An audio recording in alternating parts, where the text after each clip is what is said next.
Hein? Ben oui, ça va très bien, toi. Oui, ça va. On est super, super content que tu es là. Je pense que ça va être une entrevue magique. Donc, écoute, on va avoir beaucoup de temps pour parler. Parfait. J'espère que tu es prête. Toujours, toujours. Donc, on va commencer par la première question.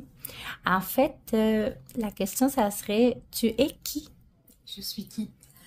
Je suis, euh, je suis celle qui s'est relevée de l'impossible. Euh, je suis une maman. Je suis une personne persévérante. Il n'y en a pas deux comme moi. Je suis Jeannette. Ça s'explique pas, ça se vit. Est-ce que tu pourrais nous parler un petit peu de ton enfance? Mon enfance, elle avait l'air normale pour tout le monde.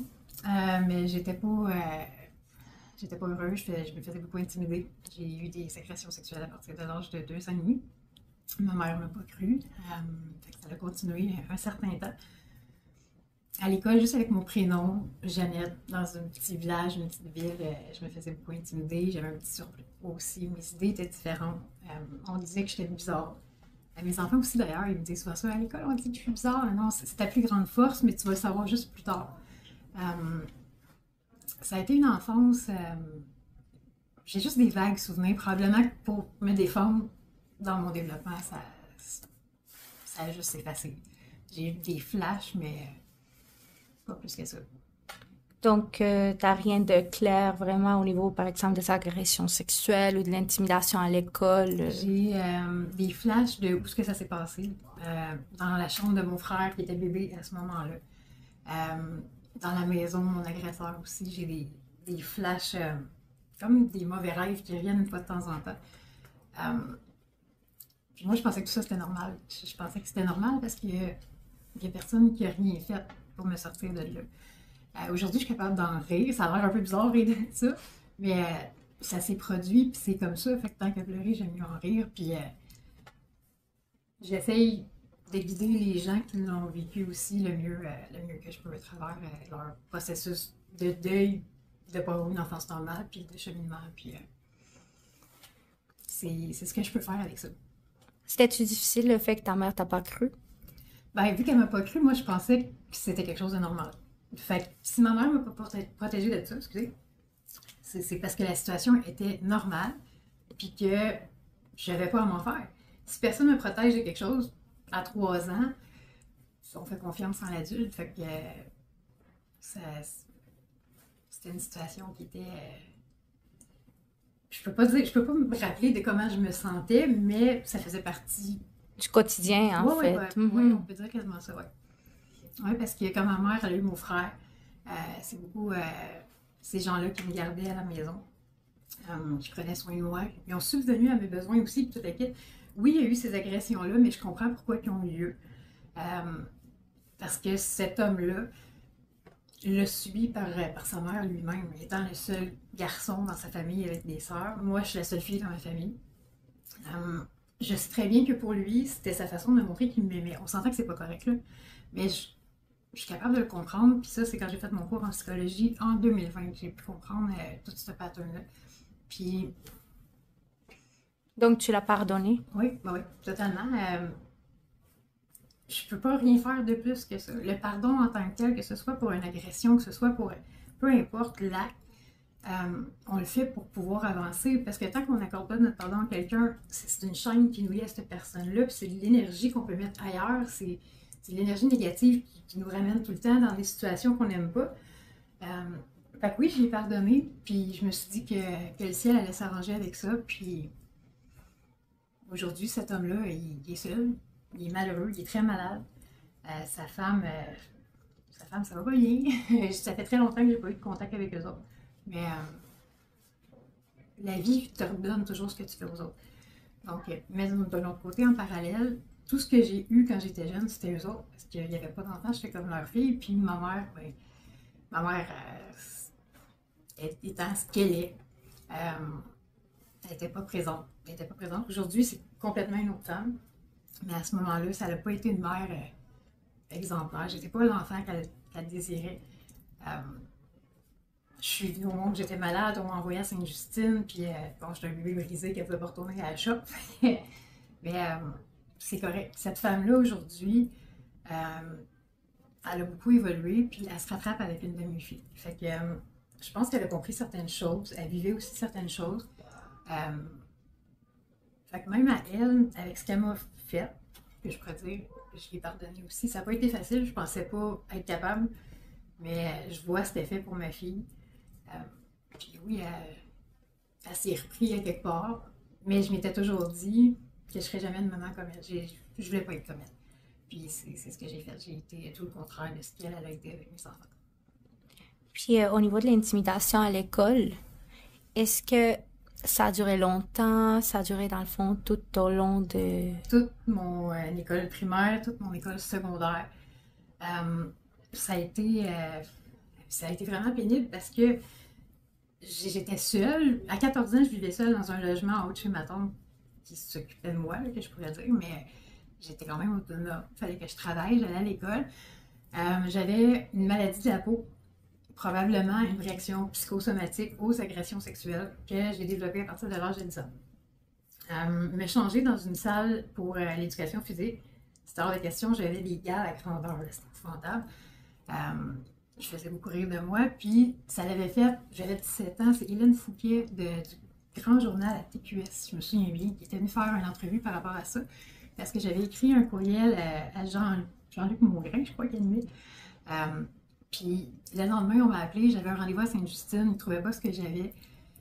Ce soir-là, j'ai fait pleurer cet homme-là. Je veux dire, moi, là, Jean-Luc Mongrain, on s'entend que c'est un homme qui est puissant, qui est fort, il pleure pas, lui. Puis je me souviens très bien qu'il avait les yeux pleins d'eau quand il a lu ça. Ça a été probablement la seule fois où ma mère s'est impliquée dans mes rendez-vous à Sainte-Justine parce qu'elle était très dans le paraître. Donc, elle voulait faire l'entrevue, elle voulait passer à la télévision, puis montrer que c'est une bonne maman, puis le kit, mais ça a été la seule fois qu'elle est venue avec moi à Sainte-Justine. Puis le lendemain, à l'école, le directeur est venu me chercher, puis ça a été terrible. J'ai lâché l'école 2 mois après. J'étais complètement à l'opposé de la classe. Le directeur, il me fait signe de m'enlever. Tout le monde m'avait vu. Fait que ça a été un moment assez pénible. Assez pénible parce que tout le monde riait de moi. Tout le monde. C'est là que j'ai commencé à consommer. C'est là que ça s'est mis à mal aller. Puis l'intimidation, ça a été quand même assez longtemps. Ça l'a suivi dans mes relations de couple après aussi. Puis est-ce que tu en avais au moins une personne qui pouvait t'amener un petit rayon de soleil à l'école ou c'était vraiment... Une personne, ma professeure de 6e année. J'ai redoublé ma 6e année, puis mon professeur, il est parti en maladie. C'est une remplaçante qui est arrivée, Isabelle. Je parle encore aujourd'hui. Isabelle, c'est elle qui m'a appris c'était quoi avoir des menstruations, parce que je ne savais pas. Ah oui? Oui, ça a été une femme extraordinaire. J'étais intense, je recherchais beaucoup l'attention des gens, puis elle a toujours été patiente avec moi. C'était un amour, là, cette femme-là. C'est la seule qui a cru en mes rêves, puis en ce que je disais, puis qui m'a encouragée. Puis j'ai parlé dernièrement, puis elle me l'a dit, peu importe ce que tout le monde disait de toi, tes idées, tes tenais, puis tu allais jusqu'au bout, peu importe ce qu'on disait. Fait que non, cette femme-là, elle a été vraiment importante dans ma vie. Probablement qu'elle se doutait qu'il se passait quelque chose, mais elle l'a jamais su. Les autres professeurs, c'était un petit village à Saint-Ambroise, puis les autres professeurs ne m'aimaient pas beaucoup parce que je s'aimais beaucoup la controverse, parce que c'est pas... Moi, ça a tout le temps été comme ça. C'est pas parce que le professeur dit que c'est blanc que c'est nécessairement blanc. Peut-être que ça peut être gris aussi. Fait que je posais des questions qui amenaient le professeur. Voyons, regarde, arrête. Je partais des projets, puis je dérangeais beaucoup. Puis je sais que c'était de l'attention que je cherchais là-dedans aussi, à ma place, parce que je voulais pas être encore la reject de l'école. Ça a été assez pénible. Puis, à part cette professeure-là, qui a été vraiment présente pour moi, il n'y a pas eu d'autres personnes. J'ai eu beaucoup de difficultés à me faire des amis, justement, parce que mes idées étaient tout le temps différentes par rapport aux autres. Puis, aujourd'hui, je sais que ces idées-là, c'est ce qui fait ma plus grande force, entre autres. C'est ce qui fait ta personnalité, en fait. Ouais. Puis, si tu pourrais donner un conseil aux enfants qui vivent de l'intimidation présentement, ça serait quoi? De ne pas répondre par l'intimidation. Puis c'est ce que j'apprends aussi à mes enfants. Si un ami vient dire des choses qui ne sont pas gentilles, je dis un ami parce que la primaire, là, au secondaire, c'est la même affaire. Quelqu'un vient dire quelque chose de vraiment pas correct. Si en plus c'est pas vrai, elle va même pas répondre à ça, mais même pas ton énergie là-dessus, cette personne-là veut te faire réagir. Puis tu réagis, fait, tu la nourris, puis elle va continuer, elle va continuer, elle va continuer. Donne-y même pas d'attention, c'est une perte de temps, une perte d'énergie, mets ton énergie ailleurs, tout simplement. Puis même si t'es tout seul, c'est pas grave. Des fois, c'est mieux d'être tout seul que d'être avec du monde qui te font sentir tout seul. Est-ce que tu penses qu'avoir vécu cette expérience au niveau de l'intimidation, ça t'a permis d'avoir des connaissances ou, je sais pas, des manières d'agir différentes? Ça t'a changé comment comme personne, positivement ou négativement? Ça a été long avant que je comprenne, très très très long, parce que il y a eu l'intimidation à l'école, mais après ça, bon, j'ai rencontré le père de mes enfants. Au début, ça allait quand même bien. La relation a mal tourné. Je me suis fait beaucoup rabaisser, puis c'était pas grave. J'ai réussi à m'en sortir à partir de là. Puis j'avais zéro confiance, fait que j'ai pogné comme deux autres gars, puis c'était assez heureux. Mais plus qu'on répond par la violence, peu importe quel genre d'intimidation, que ce soit de la violence conjugale, que ce soit de l'intimidation secondaire ou primaire, si on répond par la violence, ça va juste faire augmenter ça va juste faire augmenter le négatif là-dedans. Faut juste apprendre à s'accepter soi-même, à être en paix avec ce qu'on est, puis pas laisser personne t'atteindre. Parce que dans le fond, quand quelqu'un nous fait du mal, c'est parce qu'on lui donne la permission de faire du mal. Puis, au niveau des agressions sexuelles, comment que tu trouves que ça t'a changé comme personne? Comment ça a pu me changer? Ben, en fait, vu que j'ai longtemps pensé que c'était normal, je pensais que j'étais un objet. Je servais à ça. Je me connaissais pas à travers ça. Bon, ok, c'est une relation sexuelle. Je suis là parce que j'ai ça à faire. Je pose pas de questions. C'était comme ça, tout simplement. Parce que c'est quelque chose que j'ai appris très tôt dans la vie, que j'étais un objet ou un jouet, whatever. Mais j'ai compris plus tard, quand j'ai divorcé, que c'était pas ça. Puis ça, il a fallu que je passe par le métier d'escorte pour le comprendre. Mais est-ce que tu as compris éventuellement que c'était des agressions sexuelles? Je l'ai compris, je peux pas dire si je l'ai compris, bien franchement, je pourrais même pas dire où est-ce que j'ai allumé que c'était pas normal, parce que ça a toujours été là. Fait que ça a toujours été une normalité dans ma vie. Fait que oui, ok, une relation sexuelle avec quelqu'un de consentant avec qui j'ai envie de le faire, comme mettons, la première relation sexuelle consentante, c'est. Mais encore là, c'était-tu réellement consentant ou c'est parce que je me suis dit, bon, ben, j'ai vu que ça, fait que lui, c'est ça qu'il veut, je vais lui donner. Tu sais, je sais pas, je pourrais même pas dire, ben, franchement, parce que c'est c'est une normalité rendue à un certain degré, fait que la coupure, je peux pas dire quand est-ce que je l'ai faite. OK. OK, non, je comprends, mais dans tes relations après, est-ce que ça l'influençait en fait? Tu voulais plaire, tu t'acceptais plus que ce que tu voulais? Ben, plaire, peut-être. Mais moi, je faisais ce qu'on m'a demandé de point parce que c'est ça que je savais. Fait que si le père de mes enfants, par exemple, c'était là que ça se passait, ben, OK, moi, que ça me tente ou que ça me tente pas, j'avais rien à dire parce que ce que j'ai appris, c'est à ça que tu sers. Puis quand c'est le temps, ben, c'est là. Puis ça a été longtemps comme ça. Jusqu'à temps que, justement, je me reconstruis. Quand j'ai commencé à me reconstruire il y a 6 ans, c'est là que j'ai compris beaucoup de choses. Quand j'ai fait un bac en psychologie aussi, je pense que ça a été la plus belle thérapie que j'ai faite. Ça m'a permis de comprendre beaucoup de comportements que les gens avaient puis que moi-même j'avais. Fait que pour les agressions sexuelles, probablement que c'est la confiance en moi puis tout ce que j'ai pu comprendre par rapport aux amis que je me suis fait à ce moment-là que, oh, ok, non, ça, c'est pas normal de vivre ça. Puis le déclic, des fois, il est très long parce que c'est comme un conditionnement. On vit quelque chose, peu importe, mettons, on mange des bananes tous les matins pendant 30 ans, ben c'est quelque chose de normal de manger une banane. On le fait parce que c'est un automatisme. Euh, Fait que la journée où quelqu'un nous dit, ben, t'es pas obligé. Ah non, ok, c'était 30 ans. Fait que c'est un peu comme ça que je le vois, que je l'aperçois. Oui, c'était rendu une habitude en fait. Oh, oui, totalement. Ouais. Puis au niveau de la consommation, dans le fond, tu as commencé à consommer très jeune. Oui, j'ai fait des expériences, j'avais 14 ans, mais encore là, c'est pas là que ça a vraiment commencé. Là. C'est vers les 17 ans, 17-18 ans, là, quand il y a eu bon, toutes les affaires avec les médias pour ma peau, je ne savais plus, là, je savais plus où m'enligner, je savais plus comment enlever cette sensation-là, parce que dans le fond, quand on consomme, c'est de l'automédication pour essayer de faire taire quelque chose qui nous fait mal. Fait que ça a dégénéré un peu, puis après ça, bon, ben, la maladie s'est installée, fait que j'ai commencé à avoir des médicaments, des narcotiques, la morphine, toute la kit. Fait que ça aussi, c'est venu comme jouer un certain rôle là-dedans parce que j'en prenais pour les douleurs, une post-opération ou quelque chose comme ça, mais ça procure un feeling de bien-être quand que notre santé mentale est fragile, puis ce petit bonheur-là qui dure tellement pas longtemps, on le veut puis on en a besoin. Puis c'est là que ça dégringole, c'est là qu'il n'y a plus de fin. On veut ce moment-là, mais quand on revient à nous autres, ben c'est juste pire que qu'est-ce que c'était avant. Fait que ça finit pas, puis à un moment donné, il y a un déclic qui se fait probablement quand on touche le fond, quand ça prend des doses tellement fortes, tellement assommantes, que je pourrais dire, que l'argent, le peu d'argent qu'on réussit à avoir, c'est que ça qui compte pour avoir ces petits moments-là qui nous rendent heureux. Parce qu'on n'est pas heureux dans le fond. Puis après ça, ben, il y a les démarches quand on décide de se prendre en main aussi. C'est pas tout le monde qui est capable de le faire comme moi je l'ai fait. Moi, c'est un coup de pelle dans la face. C'est comme ça que j'apprends dans la vie, c'est avec des coups de pelle. Puis à un moment donné, ça a comme fait, ok, c'est assez. Là, prends-toi en main puis fais quelque chose parce que tu as tes enfants aussi en arrière de ça qui ont besoin de toi puis ils veulent une maman, ils veulent un exemple.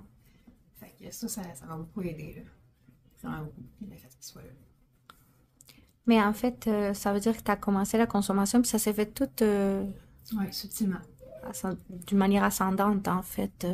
Oui, c'est assez mesquin, tous les narcotiques qu'on nous prescrit, parce qu'on s'entend que c'est monsieur, madame, tout le monde qui peut tomber accro, là. On se fait opérer, on en prend pour la douleur, mais oups, après ça, on en prend parce que on a pas mal, mais on veut relaxer. Puis bon, il y a une dépendance physique qui se crée, il y a un sevrage qu'il faut faire, même si, bon, quand j'avais 25 ans, par exemple, j'en ai fait pendant 8 mois de temps parce qu'il a fallu qu'on m'enlève un mètre d'intestin, mais avant ça, la douleur était là, j'avais besoin de ces médicaments-là, puis le médecin, il n'avait jamais prescrit de sevrage, quoi que ce soit, fait que ça a été fait tout croche. J'aurais dû avoir le méthadone ou du Suboxone à ce moment-là, j'en ai pas eu. Fait que c'est complètement fou, là. J'ai même essayé, j'avais un porte-4, un accès veineux central.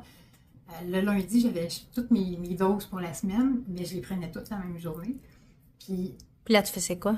Ah, on veut mourir parce que la douleur physique que ce manque-là crée est insupportable. On est prêt à n'importe quoi, puis c'est ce que j'ai fait. Là, je me suis injectée dans le porte-4 1 mg de vodka pur. C'est directement dans la horte. C'était complètement fou. 1 mg, puis j'étais complètement saoule. J'aurais pu mourir là. Puis en fait, il y a eu un miracle. Cette soirée-là, je vais toujours m'en souvenir. Ma fille, elle avait 1 mois peut-être. J'ai été opérée, je commence le sevrage, ça marche pas. Je vis des choses vraiment difficiles parce que son frère, qui est juste un peu plus vieux qu'elle, a des handicaps incroyables. En tout cas, la vie est chaotique. Fait que je veux que ça arrête. Je veux que ça arrête. Puis mon porte-4, ça prend de l'héparine pour pas que le sang coagule dedans. Mais moi, j'ai eu la brillante idée de prendre de l'héparine. Je suis allée à l'urgence de l'hôpital de ma région. J'ai volé de l'héparine, mais du 1 million d'unités par millilitre, si je ne me trompe pas. Puis généralement, pour un porte-4, c'est ce qu'on appelle de l'héparine lock. Ça ne fera pas de problème dans le sang ou quoi que ce soit, mais quand on s'injecte 5 millilitres d'héparine pure à 1 million d'unités par millilitre, il n'y a pas de chance. Il a fallu que je me rende à l'urgence, puis mes organes étaient carrément en train de se liquéfier. Je sais pas comment j'ai fait pour survivre à ça, puis le médecin non plus, jamais. À cause du vodka, en fait. À cause de l'héparine. OK. Ouais, l'héparine, parce que j'avais tellement mal, je voulais plus vivre ça, je n'étais plus capable, autant dans ma tête, autant dans mon corps. J'étais rendue quitte à mourir, là, j'étais juste plus capable. Puis la consommation, le sevrage, je jouais beaucoup là-dedans parce que je prenais toutes mes doses le lundi de morphine. Fait que le restant de la semaine, c'était un sevrage d'héroïne, carrément. L'héroïne, c'est la même chose, c'est le même problème. C'est des vomissements, des crampes, des douleurs. Fait que... Puis si tu étais en sevrage de morphine parce que tu prenais toutes tes doses, est-ce que tu allais chercher de la drogue en dehors, mettons, du système médical, genre? Pas à ce moment-là. Non? Non, à ce moment-là, non. Parce que honnêtement, je sais pas comment j'ai réussi à passer ce sevrage-là tout seul sans aide. J'avais pas le choix, en fait, parce que justement, j'avais 25 ans, j'avais 5 enfants. Je connaissais pas vraiment les drogues dures de rue ou quoi que ce soit, puis dans la ville où j'habitais, il n'y en avait pas vraiment de ça. J'ai compris ça plus tard, par exemple. Mais je sais pas comment j'ai pu faire pour me relever de ça tout seul. Mes enfants sont ma grande force, pour vrai. C'est extraordinaire qu'une mère peut aller chercher comme force à travers ses enfants. Puis ma quatrième était toute petite, elle avait 1 mois là, quand j'ai été opérée. Puis ça a été un moment vraiment difficile, mais en même temps, je me dis, Colin, si j'ai réussi à m'en sortir comme ça, il n'y a rien d'impossible pour personne. Dans mes vingtaines, de mes 20 ans à mes 30 ans, ça a été une période de vie très, très, très mouvementée, vraiment très mouvementée. Est-ce que tu pourrais nous faire une petite chronologie à partir de tes 20 ans, mettons? Ouais. Pour te suivre plus en ligne droite, là? J'ai rencontré le papa de mes enfants, j'avais 19 ans. Puis tout de suite, moi je voulais avoir des enfants, puis j'en voulais beaucoup. Je voulais une grosse famille. Lui aussi, fait que on s'est rencontrés 2 semaines après, il déménageait chez nous. Puis j'ai perdu un bébé au mois d'avril, parce que tout de suite j'étais enceinte, j'ai perdu Antoine. Après ça, au mois d'août, j'ai appris que j'étais enceinte de mon premier, William. Puis tout a été super vite. Puis chaque enfant que j'ai eu ont toute une histoire particulière. Ils ont tous un petit quelque chose. Là. C'est cet enfant-là, c'est des miracles, là, carrément. On s'est mariés pour protéger si jamais lui ou moi on décédait ou quelque chose comme ça. Fait qu'on s'est mariés. Je peux pas dire que. Aujourd'hui, je sais que je n'étais pas amoureuse du tout. C'était de l'intérêt. Il voulait avoir beaucoup d'enfants, moi aussi. Moi, je l'ai commencé tout de suite. Je comprenais pas le pattern d'attendre 5 ans pour avoir un bébé. Quand que, peu importe que ça fasse 6 mois qu'avec la personne ou 5 ans, on ne sait pas ce qui va arriver. J'ai eu mon diagnostic de maladie de Crohn. J'ai commencé à prendre des médicaments pour détruire le système immunitaire graduellement. Puis à travers tout ça, il y avait la maladie, les opérations, les traitements, puis la solitude aussi. J'avais pas le droit de sortir, j'avais pas le droit d'aller voir des amis ou quoi que ce soit. Puis j'ai pris des traitements de cortisone où ce que j'ai pris du poids, j'avais 150 livres de plus. On regarde une photo de juste de 8 ans, puis aujourd'hui, je suis complètement différente. Puis la maladie à ce moment-là, étant donné que ma santé mentale était complètement à terre, je me suis servi beaucoup de la maladie pour rien faire. Ah, j'ai mal au ventre, tente pas de me lever le matin. J'ai mal au ventre. Ah, si, je me suis fait opérer, je suis donc misérable, je fais donc pitié. Puis ça a été ça jusqu'à mes 30 ans. Parce que c'était la seule façon que j'avais d'avoir une forme d'attention positive ou de l'aide ou quoi que ce soit. Puis à un moment donné, ça fait non, ouais, c'est ça que tu montres à tes enfants. Puis je me suis fait face là, à mes 30 ans. Mais c'est ça, entre ça, il y a eu ce rage à 25 ans. Je me suis séparée après avoir eu mon 6e. Puis on a essayé pendant 2 ans de temps, puis ça a comme pas marché. Fait que j'ai compris tellement de choses en peu de temps. À partir de 2017, là, 6 ans dans le fond, quand je me suis inscrite à un cours paramilitaire, parce qu'il fallait que je fasse quelque chose de ma vie, là. Il fallait. Puis j'étais dans mon processus, ça c'était à 33 ans que c'était arrivé. Entre mes 30 ans et mes 33 ans, ça a été le 3 ans où je me suis réveillée, puis que je me suis fait face, je me suis dit mes 4 vérités, que j'étais une sans-cœur et une lâche, là, carrément, j'étais paresseuse. C'est ça qui en était, là, je veux dire. Puis ça fait mal, ça, dire ça, ça regarder, dire, tabarouette, là, allume, là, regarde comment t'es sans cœur, puis regarde tout ce que tu fais, c'est ça que tu veux montrer à tes enfants. Waouh! Fais quelque chose, fille, là, fais quelque chose, parce que ça va planter. Fait que j'ai eu un déclic, puis j'ai vu l'annonce de Azote pour la formation paramilitaire. Ça, c'est probablement un signe du ciel. Je voulais faire de l'aide humanitaire, puis j'avais beaucoup de rêves dans ce genre-là. Puis là, je tombe sur l'annonce, je me suis inscrite tout de suite, puis évidemment, on était 2 filles pour tout un paquet de gars, avec un sergent misogyne à côté. Il m'en a fait baver, là, mais Colin que j'ai appris en temps. Puis ça m'a permis de trouver le courage et la force de m'en aller de chez nous. Parce que j'avais pas d'autre issue. Lui, il voulait pas s'en aller. C'était chez lui, c'était sa famille, ses enfants. C'était hors de question qu'il s'en aille. Fait qu'il a fallu que je fasse le choix de m'enfuir, de quitter la maison, de tout laisser en arrière, puis de m'arranger pour aller récupérer mes enfants. Mais c'est pas comme ça que ça s'est passé, malheureusement. Aujourd'hui, je sais que ce qui s'est passé, c'est pour le mieux. Parce que mes enfants ont été témoins, même malgré ce que moi je voulais, de choses que un enfant n'a pas à subir les colères de ses parents. Puis je m'arrangeais tout le temps pour que les enfants soient pas là ou à l'école. Mais bon, c'est arrivé que les enfants étaient là. Puis les plus jeunes en bas, pour pas qu'ils voient ça. Puis moi, j'étais pas au courant de ça jusqu'à temps que ma plus vieille des filles me disent: oui, maman, on l'a vu ce qui est arrivé. Fait que moi qui ai toujours voulu les protéger de ça, ils en ont été à quelque part témoins. Puis ça c'est quelque chose que j'ai trouvé difficile à apprendre parce que j'ai vraiment tout fait pour les protéger de ça.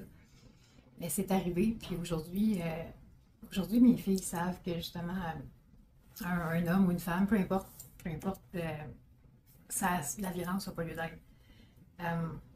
Il n'y a personne qui a le droit de te dire quoi faire, de te contrôler. Il n'y a personne qui a le droit de te rabaisser. Peu importe ce que tu vas faire.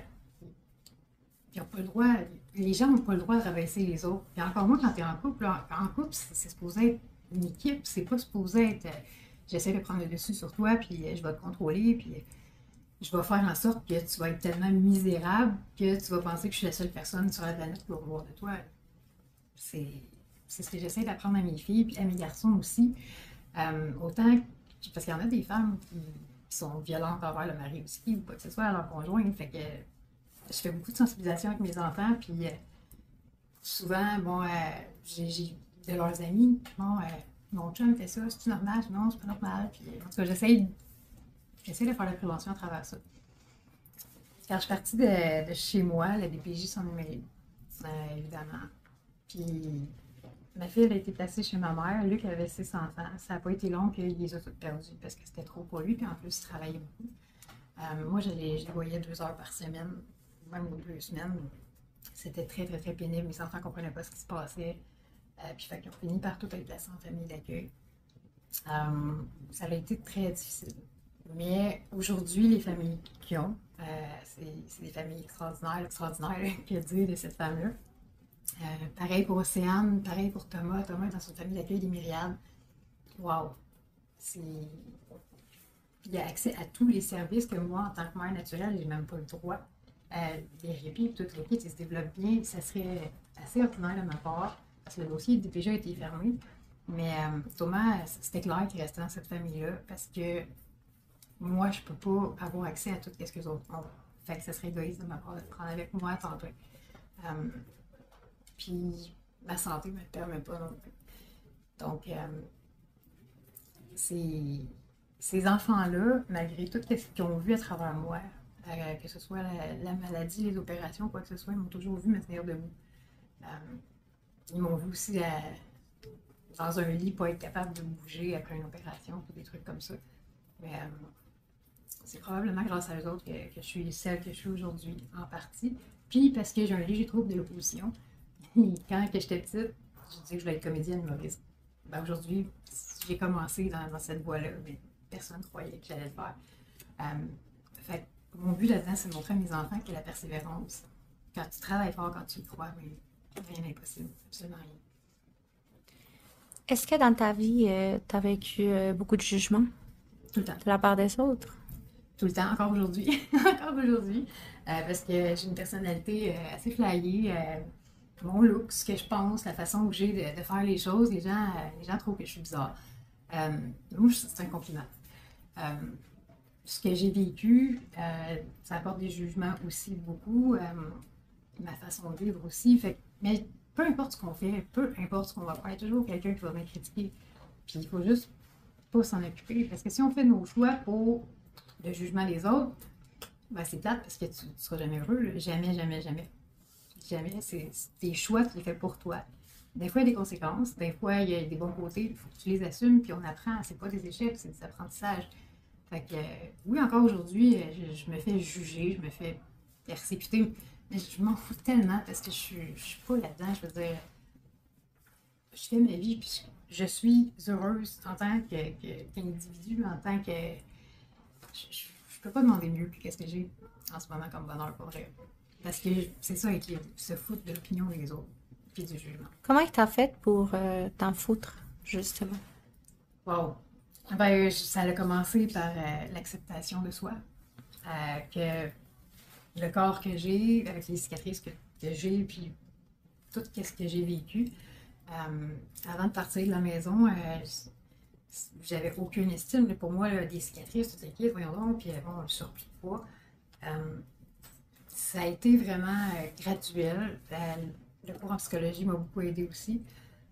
Euh, je me suis rendu compte, le métier d'escorte m'a beaucoup aidé. J'ai fait ça pendant 6 mois de temps quand je suis partie de la maison. Je suis partie avec 2 sacs de linge, j'avais rien d'autre. Rien.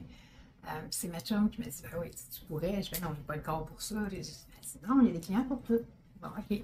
On place notre annonce le matin, puis on reçoit plein d'appels, on boucle notre journée, puis après ça, on enlève l'annonce. Moi, je voulais pas faire plein de clients comme ça. Je voulais avoir les réguliers, puis c'est tout. C'est ce qui est arrivé. J'ai eu 6 clients réguliers, puis c'était toujours eux autres que je faisais. Point barre. Justement, par rapport à ma sexualité, les agressions que j'ai eues, je me connaissais pas parce qu'on m'imposait beaucoup de choses. Mais là, c'était pas la même chose du tout parce que le client, oui, il demande ce qu'il veut, c'est sûr, mais lui, là-dedans, il veut aussi que l'escorte prenne son pied. Pour un homme, c'est important. Puis c'est là que j'ai commencé à comprendre qu'il y a des choses que j'aimais, des choses que j'aimais pas, puis que j'ai appris à me connaître beaucoup. C'est sûr que c'est pas un parcours comme normal, mais puis c'était pas pour ma consommation parce que je consommais pas à ce moment-là. Ça a été vraiment pour avoir les lits que j'avais besoin, avoir les meubles, puis toute l'équipe, puis je partais d'absolument rien. D'un coup, tout a été fait. J'ai arrêté, puis je suis tombée comme agent de sécurité, agent d'intervention, puis j'ai travaillé avec un salaire comme normal, puis tout était beau après. Mais non, ça a été une expérience. J'avais rencontré un gars, moi je travaillais à Sainte-Julienne, puis lui travaillait, pas travaillait, mais la maison était à côté de mon lieu de travail, j'ai déménagé chez eux. Ça a été le premier chum que j'ai eu après mon divorce. Un malade. C'est un cas. Il pouvait tout détruire dans la maison. C'était complètement fou. Lui, il m'a fait peur. Lui, j'ai eu peur. Je partais à mon travail plus tôt. J'arrivais à 3 h l'après-midi au lieu de 10 h le soir. Puis je disais à mon collègue avocat, je m'en fous pas de payer, je veux juste pas être chez nous. Ça a fini par une tentative de meurtre. La police m'a amené chez des amis que j'avais à Joliette. Puis c'est dans ce temps-là que je suis tombée sans domicile fixe. Parce que là, j'avais nulle part où aller. Je vivais chez un ami, mais je pouvais comme pas parce que c'était un milieu qui était criminalisé. Fait qu'il a fallu que je m'en aille à un moment donné parce que c'est un monde assez particulier. Fait que je me suis ramassée à coucher d'une place à l'autre. Je me suis mis en couple, il consommait beaucoup. Puis encore là, ça a été la dernière relation parce que j'avais une vie de violence conjugale. Parce que plus jamais, j'allais me faire ce qu'il m'a fait. Puis c'est là aussi que j'ai commencé mon bac en psychologie. On était au mois de novembre, j'étais en short parce que j'avais pas de linge, j'avais rien. Il a fallu que je me trouve une place où dormir en arrière d'une usine dans une boîte en bois.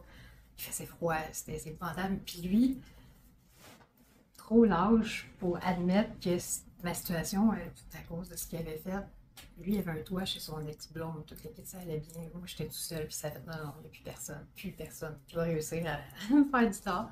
Puis je me suis trouvé un logement. Puis j'ai réussi à m'en sortir, tranquillement pas. Puis j'ai fait mes études, la COVID est arrivée. Fait que j'ai eu. La COVID, ça a été quelque chose de bien en quelque sorte, parce que ça m'a permis d'étudier vraiment la psychologie, autant criminelle que la psychologie en général. Ça m'a permis de comprendre beaucoup de situations, puis de faire la paix avec beaucoup de choses. De comprendre aussi que haïr quelqu'un, vouloir se venger, ça donne à rien, ça nous rend malades. On vient tellement angoissé puis stressé que ça nous rend malade, puis ça donne absolument rien, il n'y en a pas de résultat. Puis à chaque fois que je me disais, j'ai envoyé ça au ciel avec le karma, ben 2 jours plus tard, le karma frappait fort, puis ben, beaucoup plus d'imagination que moi, je peux en avoir. Fait que quand j'ai compris ça, tout s'est mis à bien aller tranquillement, pas vite. Parce que c'est tous des principes de vie que j'ai catchés, mais tard, sur le tard. Fait que j'essaie de les enseigner à mes enfants. Parce que si j'avais eu tout ça comme compréhension des choses avant, les choses auraient été complètement différentes, complètement. J'ai mis du temps à comprendre parce que les pasteurs essayaient de m'expliquer comment ils pouvaient me dire ça. Pour le Seigneur, pour dire, ou le ciel, peu importe comment les gens appellent ça, la famille, c'est quelque chose de très, très important. Fait que moi, je me disais, OK, tu te sers de moi pour aider les gens, mais tu m'enlèves ce que j'ai de plus précieux, mes enfants. Pourquoi? J'en ai voulu longtemps, vraiment longtemps, jusqu'à temps que je comprenne que oui, c'est arrivé comme ça, mais si j'avais eu mes enfants avec moi, j'aurais pas pu me promener d'une place à l'autre puis aider les gens que j'ai aidés à travers mon parcours. Puis ils sont tombés dans des familles extraordinaires, ces enfants-là, puis ils vivent des choses que financièrement, je peux pas me permettre de leur payer encore aujourd'hui. Fait que oui, la foi, quand on comprend c'est quoi le sens du mot foi, toutes les belles choses nous arrivent, puis mes enfants pourront en témoigner combien de fois que les médecins me disaient telle chose, 24 heures après, c'est complètement différent. Euh, j'ai besoin de quelque chose, je le demande, je le reçois, c'est complètement fou, mais c'est quelque chose qui prend beaucoup de place dans ma vie, parce que je serais pas là si c'était pas de ça, franchement. Puis, est-ce que tu pourrais nous en parler un petit peu plus sur ta maladie? Ouais, En fait, nous l'expliquer, c'est quoi la maladie de ouais, Crohn? ouais, maladie de Crohn, c'est une maladie auto-immune, c'est le système immunitaire qui attaque le système digestif, puis après un certain temps, la maladie sort du système digestif. Euh, j'ai eu mon diagnostic, j'avais 22 ans, j'en ai 39. Euh, Mais tu étais super jeune pour le diagnostic. C'est-tu héréditaire ou comment que ça se fait? Héréditaire, probablement, parce qu'il y en a beaucoup dans ma famille qui l'ont. Là, j'ai les lèvres sèches, ça me bosse. Fait que c'est ça, maladie de Crohn. Beaucoup de mes tantes, autant du côté de mon père que de ma mère, ils l'ont. Ils ont été opérés aussi souvent. Dans mon cas, on m'a enlevé un mètre d'intestin quand j'avais 25 ans, justement, quand j'ai eu mon sevrage de narcotiques. Puis j'ai pris des traitements, je les ai tous essayés, tous les traitements biologiques pour détruire le système immunitaire, j'ai tout essayé. La maladie, elle prenait un break, mais j'étais tout le temps malade, tout le temps. Je pognais tous les microbes, j'étais ces antibiotiques intraveineux tout le temps, c'était très, très, très pénible, ces traitements-là. Puis à un moment donné, on a décidé d'arrêter parce que la maladie, elle revenait pas.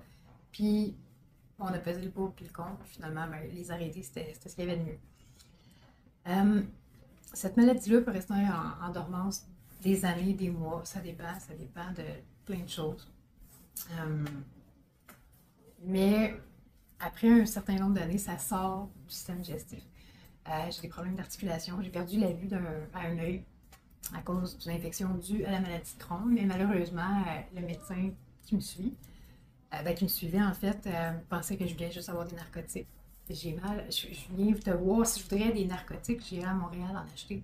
Mais je viens consulter, pas pour faire rire de moi, pour me faire traiter. Puis j'ai perdu la vue. Bref, j'avais commencé des cours en sciences policières. Je peux même pas envisager de travailler là-dedans parce que mon corps, il finit là, carrément.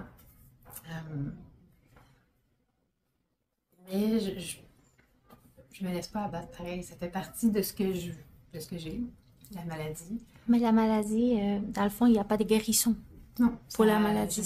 C'est une maladie qui va cohabiter avec toi tout au long de ta vie.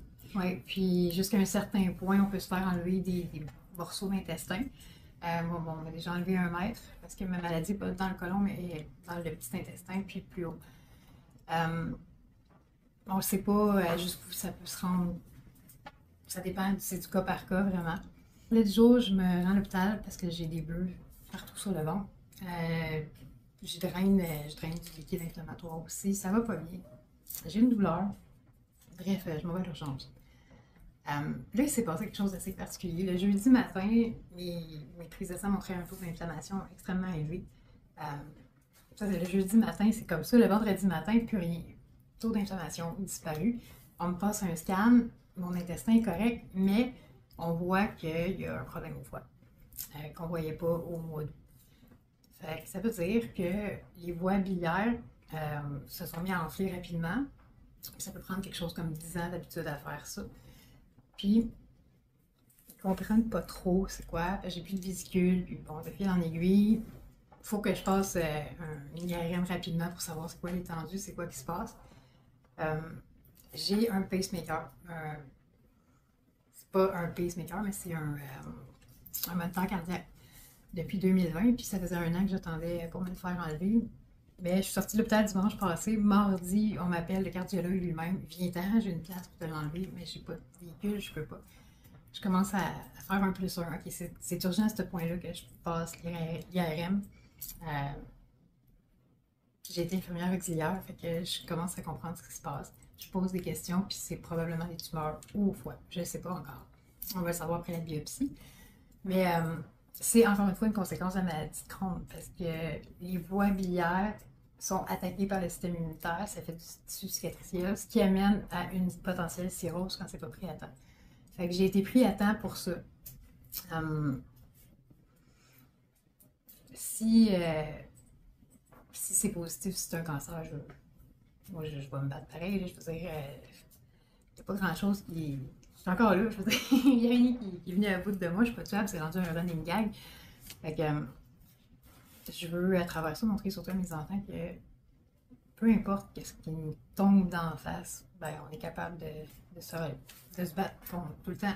Puis à travers ça, ma carrière naissante comme comédienne prend vie dans les derniers mois. Fait que c'est tout le temps des défis comme ça. C'est la réalité que j'ai. Les défis que j'ai, à chaque fois que quelque chose va bien, il y a quelque chose qui me tombe dans la face. Comme pour me challenger. Fait que go for it. Je veux dire, tu veux me challenger, je vais le prendre, le challenge. Mais je vais atteindre mes buts pareils, c'est sûr, c'est sûr.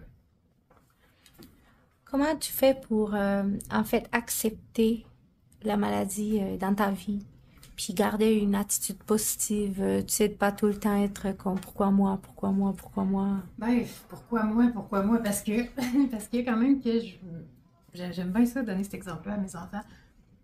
Quand même que je me pèterais la tête sur un mur de briques, la situation ne changera pas. Fait aussi bien l'accepter tout de suite, faire avec, puis agir. Je veux dire, il y a Jack Sparrow qui disait le problème, c'est pas le problème, c'est l'attitude face au problème. Il est là, lâche prise tout de suite. Je le sais que je peux pas rien faire, je le sais. Fait aussi bien mettre mon énergie ailleurs, parce que ça sert à rien de pleurer sur mon sort, de dire, ben tabarouette, pourquoi c'est à moi que ça arrive? Ben Colin, ça m'arrive, on va faire avec, puis c'est tout. Puis on va se relever à chaque fois. Il n'y a rien d'impossible, absolument rien, puis ça changera pas la situation d'être négatif ou de pleurer, d'être en colère ou quoi que ce soit. Fait que j'ai appris à accepter ce qui me tombait sur la tête très rapidement. Encore une fois, tu sais, je me dis, c'est-tu parce que c'est ça qu'il faut qu'il m'arrive, parce que tout ce qui m'est arrivé a fait de moi ce que je suis aujourd'hui. Je peux aider les gens, je peux faire plein de choses par rapport à ça. Je suis devenue forte, je suis devenue celle que j'ai toujours voulu être aussi. Fait que peu importe ce qui me tombe dessus, je l'accepte tout de suite, je fais avec, puis il n'y a pas de période de dépression ou quoi que ce soit, plus à cette heure. Est-ce que tu trouves que la maladie, ça t'a changé comme personne? C'est quoi le... Ça t'a-tu rendu, je sais pas, plus résiliente, plus... La maladie en tant que telle, je penserais pas que ce soit la maladie en tant que telle. C'est sûr que c'est difficile par moment parce que bon, les traitements, les chirurgies, j'ai beaucoup de chirurgies qui s'en viennent. Chaque chirurgie est un risque élevé dans mon cas parce que j'ai fait une pneumonie d'aspiration massive pendant que mon anesthésie en 2017. J'aurais pas dû survivre à ça. Ils n'ont jamais compris comment j'ai survécu à ça. Puis une semaine après, j'étais chez nous. Pour expliquer c'est quoi, je me suis convulsée, puis l'acide gastrique de mon estomac est allé remplir mes poumons.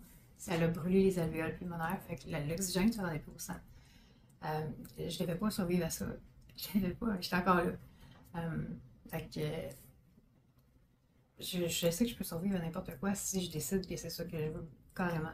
Puis mes enfants comptent sur moi, je suis là pour eux autres. Fait que peu importe ce qui va arriver, je ne lâcherai pas. Puis la journée où ça va être le moment que je parte, que ce soit la maladie, que ce soit la vieillesse, ben, c'est pas moi qui va décider. Puis moi, c'est comme ça que je le vois. Ce que j'ai à faire ici, sur la planète, je l'aurai faite, puis ma mission est finie, tout simplement. Puis une question au niveau dans le fond, ta toxicomanie. Est-ce que ça, t'as réussi à le contrôler? Oui. Est-ce que les cravings sont encore là? Comment ça se fait quand on décide de arrêter de consommer? Est-ce que ça se fait tranquillement? Est-ce que tu pourrais me parler un petit peu dans le fond, de la période de sevrage? C'est quoi qui a fait en sorte, dans le fond, que tu t'es dit, c'est assez? Ben, j'ai failli mourir d'une overdose. Ça, c'est sûr que ça met les choses en perspective, mais j'ai aussi compris que la santé mentale, si elle n'est pas équilibrée, la consommation va rester. C'est que ma philosophie de vie à ce moment-là est en train de changer aussi. Ma communauté, où est-ce que j'étais, ma famille, tout ça est en train de changer. Fait que arrêter de consommer, ça venait comme tout seul. Puis ça s'est fait graduellement, mais en même temps d'un coup. Parce que je veux pas comme des narcotiques, je vais en prendre toute ma vie. Là. Des post-opératoires, des trucs comme ça, j'ai pas le choix d'en prendre. Mais j'ai tellement peur de faire un sevrage. C'est terrible. Le sevrage que j'ai comme eu le premier à 25 ans, là, je veux plus jamais vivre ça. Plus jamais, jamais. Il y a comme une peur aussi qui est là. Fait que j'en prends quand je me fais opérer, quand j'ai mal, point barre, le moins possible. Puis, oh non, j'ai vraiment trop peur, pour vrai. Je pense que c'est surtout la peur de revivre ça, parce que c'est quelque chose de terrible, un sevrage. Euh, Puis j'ai réglé des choses dans ma vie aussi. J'ai fait des choix pour moi. J'ai appris à me respecter puis à me choisir, à me faire confiance puis à faire ma vie pour moi-même et non pour les autres. Fait que ça aussi, ça l'a beaucoup aidé. Puis le fait que tu t'acceptes là-dedans, mais la consommation a comme plus lieu d'être parce que le vide qu'on ressent quand on consomme, ben on l'a plus, ce vide-là, quand on est bien avec soi, quand on est en paix avec ce qu'on a vécu puis qu'on accepte qui qu'on est. Puis le sévrage, tantôt tu me dis, je ne veux plus revivre ça, ça me fait peur. Ça consiste en quoi, un sévrage des narcotiques? Ah oui, c'est de la fièvre, des sueurs froides, mais intenses, là. Ça arrête pas, ça arrête pas. On shake, on vomit, on est malade. On est prêt à prendre n'importe quoi pour calmer ça, tellement que c'est intense. Là, ça dure 3 jours. Les premiers 3 jours, là, on peut carrément mourir. Là, c'est insupportable. Insupportable. C'est comme une gastro, mais multipliée par 10. Les 10 dernières gastro que tu as eues, là, mais les toutes en même temps ensemble, c'est ça, un sevrage. En plus d'avoir des sueurs froides, c'est épouvantable. Puis, oh non, à ce moment-là, peut-être que j'ai déjà pris du Suboxone, mais le Suboxone, je ne l'ai pas pris pour une toxicomanie, je l'ai pris pour le Crohn parce que ça l'a permis à mon Crohn d'être comme normal, à vivre une vie normale. Mais bref, le Suboxone, c'est ce qui est pris généralement pour faire ce genre de sevrage-là. Ça m'aurait beaucoup aidé à ce moment-là. Mais bon, mon médecin, c'était la première fois qu'il y avait un sevrage à prescrire. Fait que, il a fait ce qu'il pouvait, je peux pas y en vouloir.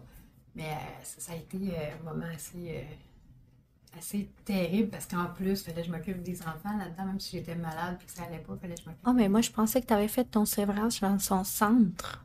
Non, chez nous. Pourquoi? Ben, comme je te disais, le médecin, il m'a prescrit, faut diminuer tranquillement. Ça, il n'y a pas de problème. Fait que tous les lundis, j'allais chercher mes médicaments pour la semaine. Mais vu que ça allait pas bien à la maison, ben, moi, je voulais combler ce manque-là. Puis ça, ce médicament-là comblait ce manque-là. Fait que je suis tombée dedans sans vouloir tomber dedans. Fait que le lundi, je prenais tous mes médicaments pour la semaine. Fait que le lendemain, je n'avais plus rien, puis c'était infernal.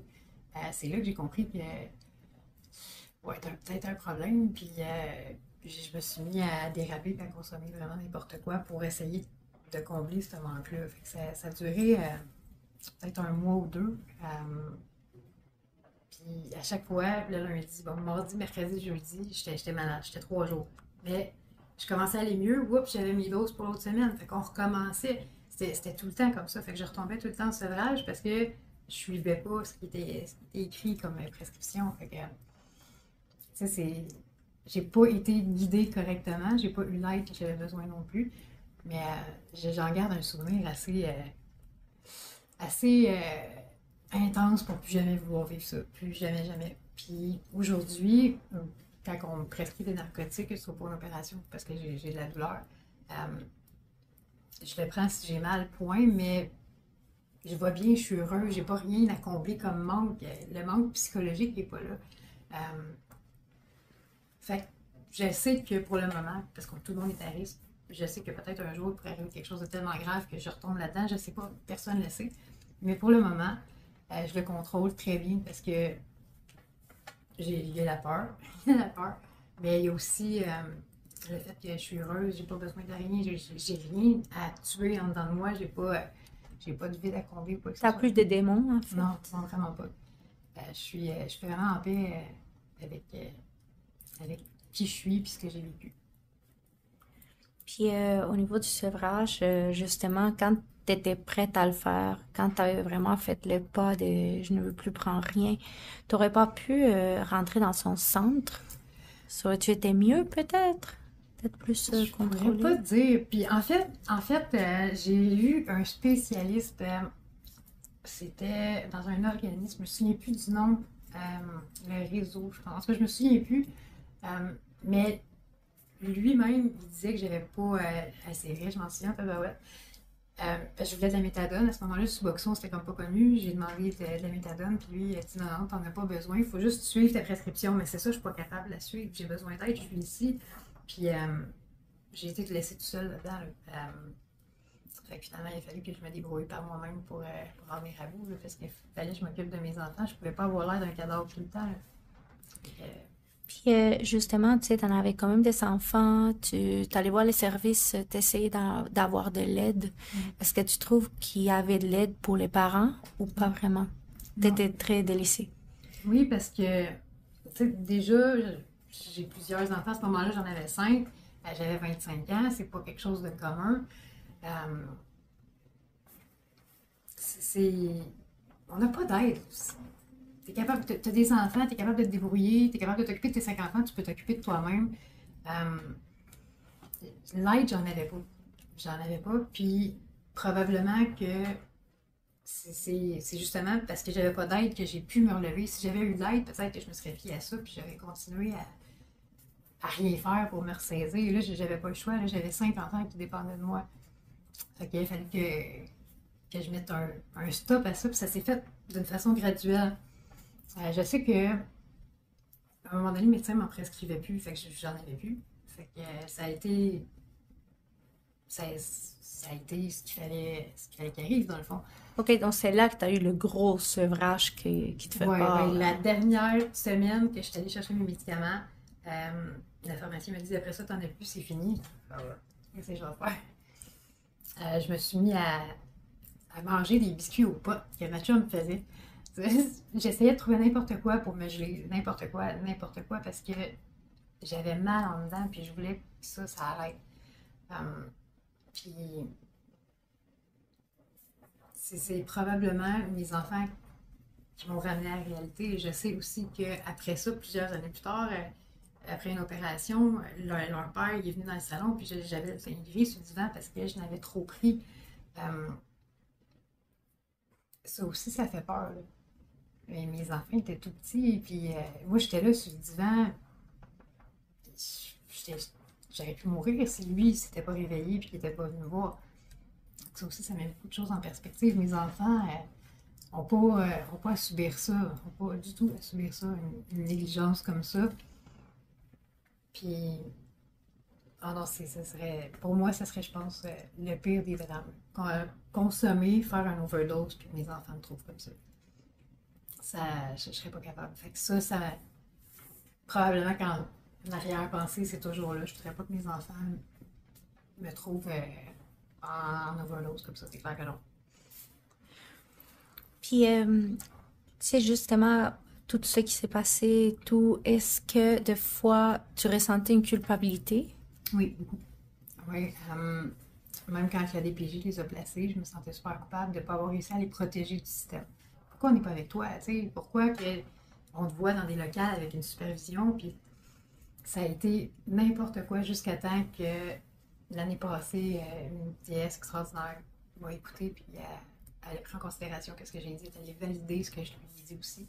Puis ils se sont bien rendus compte que, effectivement, là, j'avais rien à me reprocher, mais le mal était déjà fait. Fait que mes enfants, c'est graduel. Je peux même pas les avoir une semaine chez nous, puis une semaine. Faut que ça se fasse graduellement parce que, surtout avec les plus jeunes, parce que c'est leur bien-être aussi. Là, je les vois aux 2 semaines, je suis tout le temps contente de les voir, puis eux autres aussi, ils veulent me voir plus, mais on peut pas tout de suite, puis il faut y aller graduel. Fait que c'est au moins. Ça, c'est réglé, ça, je suis vraiment contente, mais oui, je me suis beaucoup sentie coupable. Parce que ces enfants-là, c'est ce que j'ai toujours voulu avoir, c'est ce que j'ai de plus précieux, c'est cette merveille de mon monde. Là, ça a été quelque chose de vraiment dur à accepter, puis les laisser se déposer dans leur famille d'accueil, parce qu'à un moment donné, en général, les parents vont dire ben là, c'est ça, il est dans une famille d'accueil, il faut pas qu'il y ait dans maman qui est là, tata, puis les parents biologiques parlent en mal des familles d'accueil aux enfants, puis ça empêche les enfants d'être heureux puis de se poser dans leur famille. Quand tu comprends que le bien-être de ton enfant va primer bien avant le tien, là, les familles d'accueil dans lesquelles les enfants ont été placés, c'est des choses qu'ils vivent que je pourrais jamais, jamais leur offrir. Jamais. Des voyages, l'école privée, plein de choses. Ils vivent des affaires extraordinaires. Puis c'est des bonnes familles. Ils sont chanceux. On a été chanceux dans notre malchance. Puis le fait que j'aille dire à mes enfants, c'est correct, là, vous avez le droit de les aimer, ces gens-là. Ma dernière, qui a 8 ans, ça a été tellement difficile pour elle de s'adapter. Puis le fait que je dise, tu peux l'appeler maman à cette femme-là aussi, parce que c'en est une maman. C'est pas elle qui t'a mis au monde, mais c'en est une maman. C'est tellement plus facile pour les enfants quand les parents acceptent la situation, puis qu'ils comprennent que le développement de leurs enfants et leur bonheur, c'est ça qui prime bien avant le tien. Bien avant, puis en tant que parents, on est égoïste, on veut pas que nos enfants aiment d'autres que nous, mais c'est notre besoin à nous, c'est pas leur besoin à eux. Eux, ils ont besoin de se poser. Puis notre besoin, même si ça nous fait mal, ben, notre besoin, il est secondaire. C'est vraiment eux qui priment tout le temps. Puis malheureusement, les gens ne comprennent pas ça. Puis ça empêche des enfants de se développer normalement dans des belles familles pour eux. Puis, est-ce que ça s'est fait instantané? En fait, tu as été capable de mettre, parce que comme humain, on est égoïste par nature, deux fois, là, tu sais. Tu as été capable de tasser ça, puis donner de la place, dans le fond, à tes enfants pour aimer plus qu'une personne? Ou ça s'est fait graduellement, dans le fond, dans ton processus? Ça s'est fait. Au début, c'est sûr, j'étais complètement révoltée, là. Je comprenais pas pourquoi j'avais pas mes enfants avec moi. Je comprenais pas pourquoi qu'on m'accusait de ces affaires-là qui étaient pas là. Fait que j'étais complètement révoltée. À un moment donné, quand on comprend que le bonheur de nos enfants, c'est ça qui prime, on embraye une chose, c'est sûr, parce que mes enfants, je les aime. J'ai une relation extraordinaire avec eux autres. On est super proches. C'est le rêve de ma vie, ces enfants-là. Mais je suis très consciente que ma situation, ma santé, je peux même pas travailler temps plein en ce moment. J'accepte des contrats, des castings ici et là comme que je peux, mais je peux pas travailler temps plein parce que ma santé me le permet pas. J'ai à peine de quoi payer mon logement. Puis d'un coup, mon logement est payé, là, il me reste 38$ pour mon mois. Là, fait qu'il faut que j'en aille l'imagination pour trouver. Fait que mes enfants ne seraient pas à leur place avec moi. Il y aurait des manques. Je sais que je serais capable de me débrouiller, mais ma santé ne me permet pas de subvenir à leurs besoins en ce moment. Puis, ça serait égoïste en tant que maman de dire, ben ok, ils reviennent tous vivre avec moi parce que moi, j'ai décidé que c'était mes enfants puis que c'est comme ça. Puis les s'arracher, dans le fond, dans le milieu sain. Ouais. Ils sont super bien dans leur Plus quand famille. tu les sais qu'ils sont bien. Ça, j'imagine que ça t'apaise en certain sens. Je vis à travers eux autres des choses complètement folles, des voyages, puis une bonne éducation que je pourrais pas me permettre de payer au privé ou peu importe quel domaine, mes enfants ont accès à beaucoup plus que moi je pourrais leur offrir. Puis c'est des gens extraordinaires, c'est des anges, là, ces familles d'accueil-là. Malheureusement, il y a les mauvaises familles d'accueil qui viennent comme tout scraper ça, mais des bonnes familles d'accueil, il y en a, puis mes enfants sont dans des bonnes Il y en a familles. plus de bonnes que des mauvaises. Oui, ben j'espère. Ben, sincèrement, mais ils ont une qualité de vie que je pourrais pas me permettre de leur donner maintenant. J'aurais voulu que les choses se passent autrement, c'est sûr, mais c'est comme ça que c'est arrivé parce que c'est comme ça que ça devait arriver. Quand même, je me demanderais le pourquoi du comment c'est ça, puis c'est comme ça. Il faut l'accepter, tout simplement. Puis quand tu acceptes que ton enfant se pose dans sa famille d'accueil, je le vois avec ma dernière, là, son développement est extraordinaire. Puis le lien que j'ai avec la maman, avec Rachel, parce que Rachel, elle n'a pas à gérer des crises de, de colère de ma fille parce que ma fille n'est pas capable d'accepter le fait qu'elle vient dans cette famille-là, parce qu'il y a comme ce qu'on appelle la loyauté envers le parent. Un enfant va être loyal envers son parent. Si le parent dit OK, ben elle, tu l'aimes pas, même si tu habites chez eux, c'est ta famille d'accueil, tu ne dois pas l'aimer parce que c'est pas ta mère. L'enfant est en conflit de loyauté. Au bout, il aime la famille d'accueil, il est bien, il est heureux, mais il y a sa mère. Qu'il dit autrement. Ah oui, ça n'a aucun bon sens que les enfants subissent des déchirures comme ça. Puis quand on accepte que l'enfant se pose, puis que le lien se fait avec la famille d'accueil, je veux dire, moi, je communique tout le temps avec eux autres, tout le temps. J'ai une super belle relation, puis j'ai absolument rien à redire par rapport à ça. Je suis vraiment chanceuse que mes enfants ils réussissent à se poser dans leur famille, puis aient accès à tout ce que moi, je peux pas leur donner. Puis, est-ce que tu te rends heureuse? Ben, dans le fond, ça te rend heureuse aussi, le fait qu'ils peuvent avoir d'autres opportunités que peut-être toi, t'as pas eu dans ta jeunesse. Oui, parce que déjà d'avance, ma façon de penser, puis moi, ce que j'ai vécu, je voulais pas que mes enfants le vivent. Fait que ça me donne la chance de les encourager par rapport à ma propre apprentissage que j'ai fait, mais les opportunités que ces familles-là ont pour les enfants, c'est pour moi, c'est quelque chose de rassurant. Je veux dire, si, admettons, la maladie ou ma santé, peu importe, fait en sorte que je décède, je suis totalement en paix avec le lieu où que mes enfants sont. Je n'ai pas à me préoccuper ou à être stressée de qu'est-ce qui va leur arriver. Fait que, non, quand on accepte la situation puis qu'on communique avec ces familles-là, qu'on apprend à les connaître, on se rend compte assez vite que c'est la bonne place pour l'enfant. Là. Peu importe ce qui va m'arriver, je sais que mes enfants sont aux bonnes places. Puis c'est pas un échec. C'est pas un échec parce que mes enfants, j'ai réussi à leur transmettre les valeurs que j'avais. J'ai réussi à leur montrer à se tenir debout et à être déterminés, à jamais lâcher. Fait que non, c'est pas un échec en soi. J'ai longtemps vu comme un échec, mais j'ai gagné au bout de la ligne parce que je leur ai donné juste le meilleur de moi. Parce que le moins bon, ils l'ont pas vu. Ils l'ont pas vu parce qu'ils étaient pas avec moi le temps que j'ai consommé, les crises de maladie, de douleur, la période que j'étais dehors. Ils n'ont pas vu ça. Ils savent que j'ai passé par là. Ils savent que je me suis relevée, mais ils n'ont pas subi ni vécu parce que ils étaient dans ces familles-là. Fait que moi, je trouve ça très rassurant aujourd'hui, sachant que j'ai des contacts extraordinaires avec eux autres. Je les vois, on s'appelle tout le temps, on est tout le temps en communication ensemble. J'ai réussi à leur transmettre ce que je voulais. Puis mon rôle est joué. Fait que si j'ai à partir à cause de la maladie, à cause d'un potentiel cancer ou peu importe, moi je suis en paix. Je suis en paix totalement. J'ai pas de problème. Comment ça s'est développé dès ton enfance jusqu'à, mettons, aujourd'hui, la relation avec ta mère? Wow! Ma mère, c'est quelqu'un qui est très basé sur le paraître, sur les apparences. Quand elle a pogné la quarantaine, elle est devenue entraîneur avec au YMCA, quelque chose comme ça. C'est là qu'elle s'est séparée de mon père, puis son corps, c'était donc important, puis elle était mince, puis bien pareil. Puis il y a moi qui clashais, qui était ado, qui était avec un look hippie, qui avait les cheveux plein de couleurs, qui je fitais pas du tout, du tout. Puis il y avait mon frère, que lui, c'était le petit gars parfait, le petit populaire de l'école, il paraissait bien, champion de judo, toute l'équipe. Ça n'a jamais collé avec ma mère. Mon père, mon père et moi, on est pareils. Mon frère et ma mère sont pareils.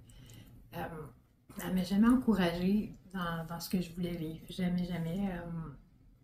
Quand j'étais plus jeune, à 5 ans, je disais que je voulais être chanteuse. Après ça, ça a été comédienne, humoriste en 6e année. Puis ça a toujours été. Puis si elle m'avait poussée, euh, j'aurais été dans une école de théâtre ou quelque chose comme ça. Euh, mais non, c'était pas ce qu'elle voulait. Elle aurait voulu que je fasse un médecin. Les parents qui ont eu des enfants dans les années 80, c'était comme le cliché, là, médecin ou avocat.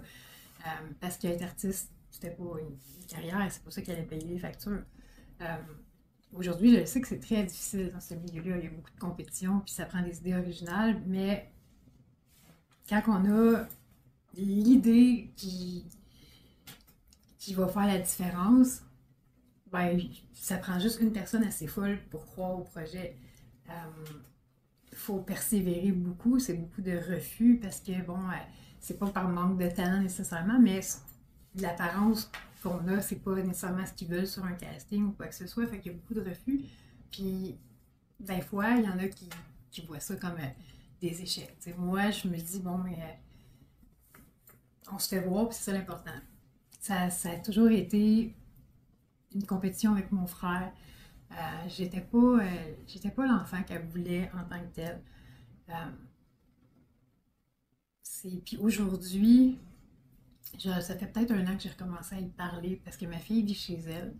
Mais ça m'a pris beaucoup de temps à pardonner tout ce qu'elle a fait. Puis je comprends aujourd'hui qu'elle aussi, elle vivait des choses. Euh, je comprends aussi que c'est pas tout le monde qui sont différents dans leurs pensées.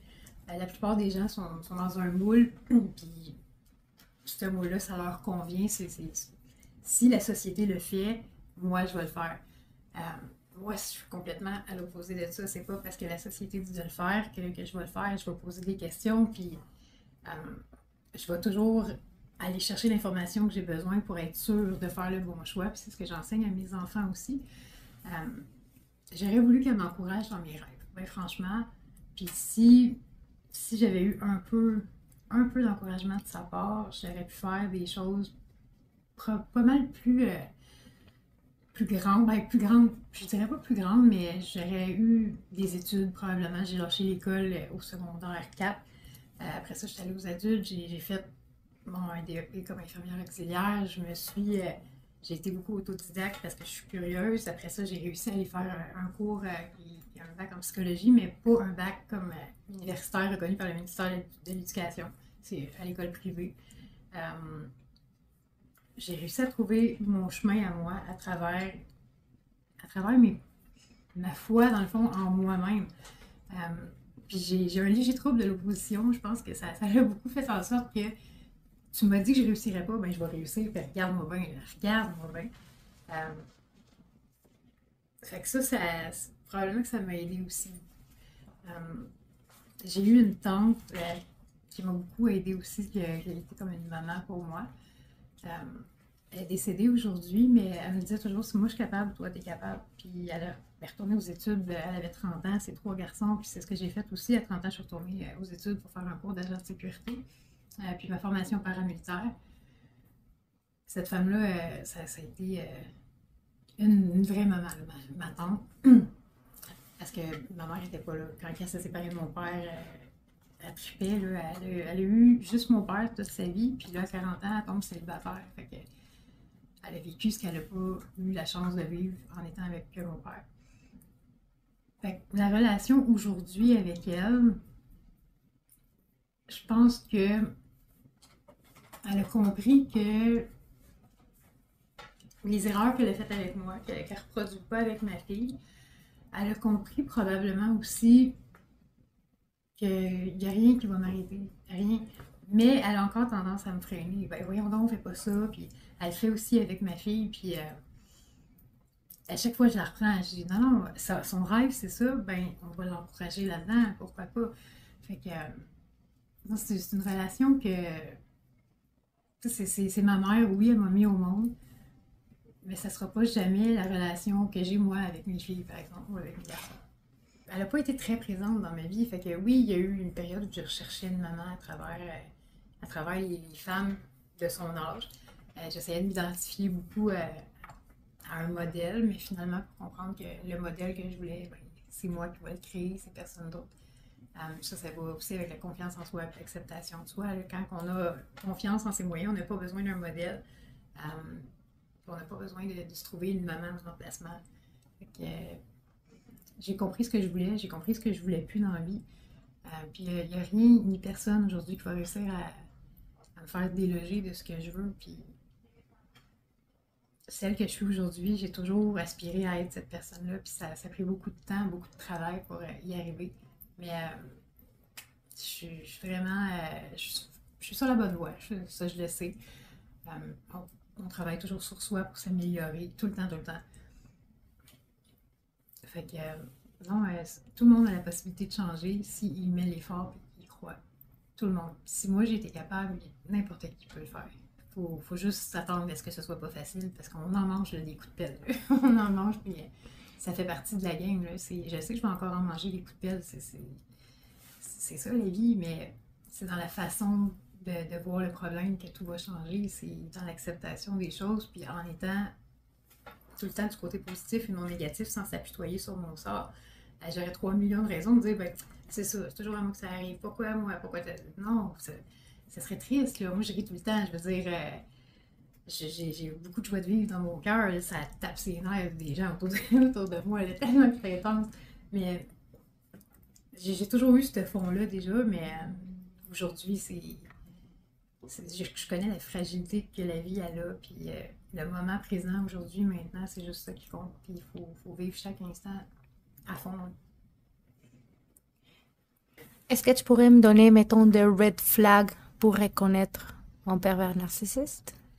Ben, c'est tellement sur moi. Les premières fois qu'on rencontre une personne qui est pervers narcissique, c'est comme trop beau pour être vrai. Euh, il va nous dire ce qu'on veut entendre parce que c'est des gens qui sont capables d'analyser l'autre très très très facilement avec c'est comme un sixième sens mais côté obscur.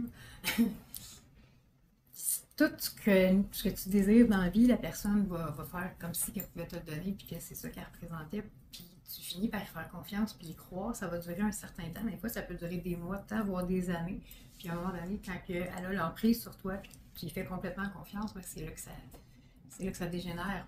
Puis c'est tellement sournois. Mais on a moyen d'écouter notre instinct. Puis à ce moment-là, même si ça fait 2 fois que tu rencontres une nouvelle personne, puis tu le vois qu'il y a quelque chose, écoute ton instinct ne te trompera pas. Ça se ressent. Puis même, je peux pas le dire parce que moi, j'ai vécu que des relations comme ça jusqu'à les dernières années, jusqu'à temps que j'apprenne à m'aimer, puis à m'accepter, puis à pas accepter ce genre de relation-là. Euh, je pourrais pas dire plus que ça. C'est vraiment l'instinct. Il y a une cloche d'alarme, puis tout ça. Va-t'en de là. Va-t'en. Écoute-toi, il est beau, il est fin, il est cute. Ben oui, mais c'est un cave. Va-t'en. Je dirais. Puis comment tu fais pour différencier l'instinct de, mettons, une pensée d'anxiété ou... Tu comprends ce que je veux dire? La nuance entre avoir peur de te lancer ou ton instinct qui te dit c'est pas ici, c'est ta place. Ben, on se connaît.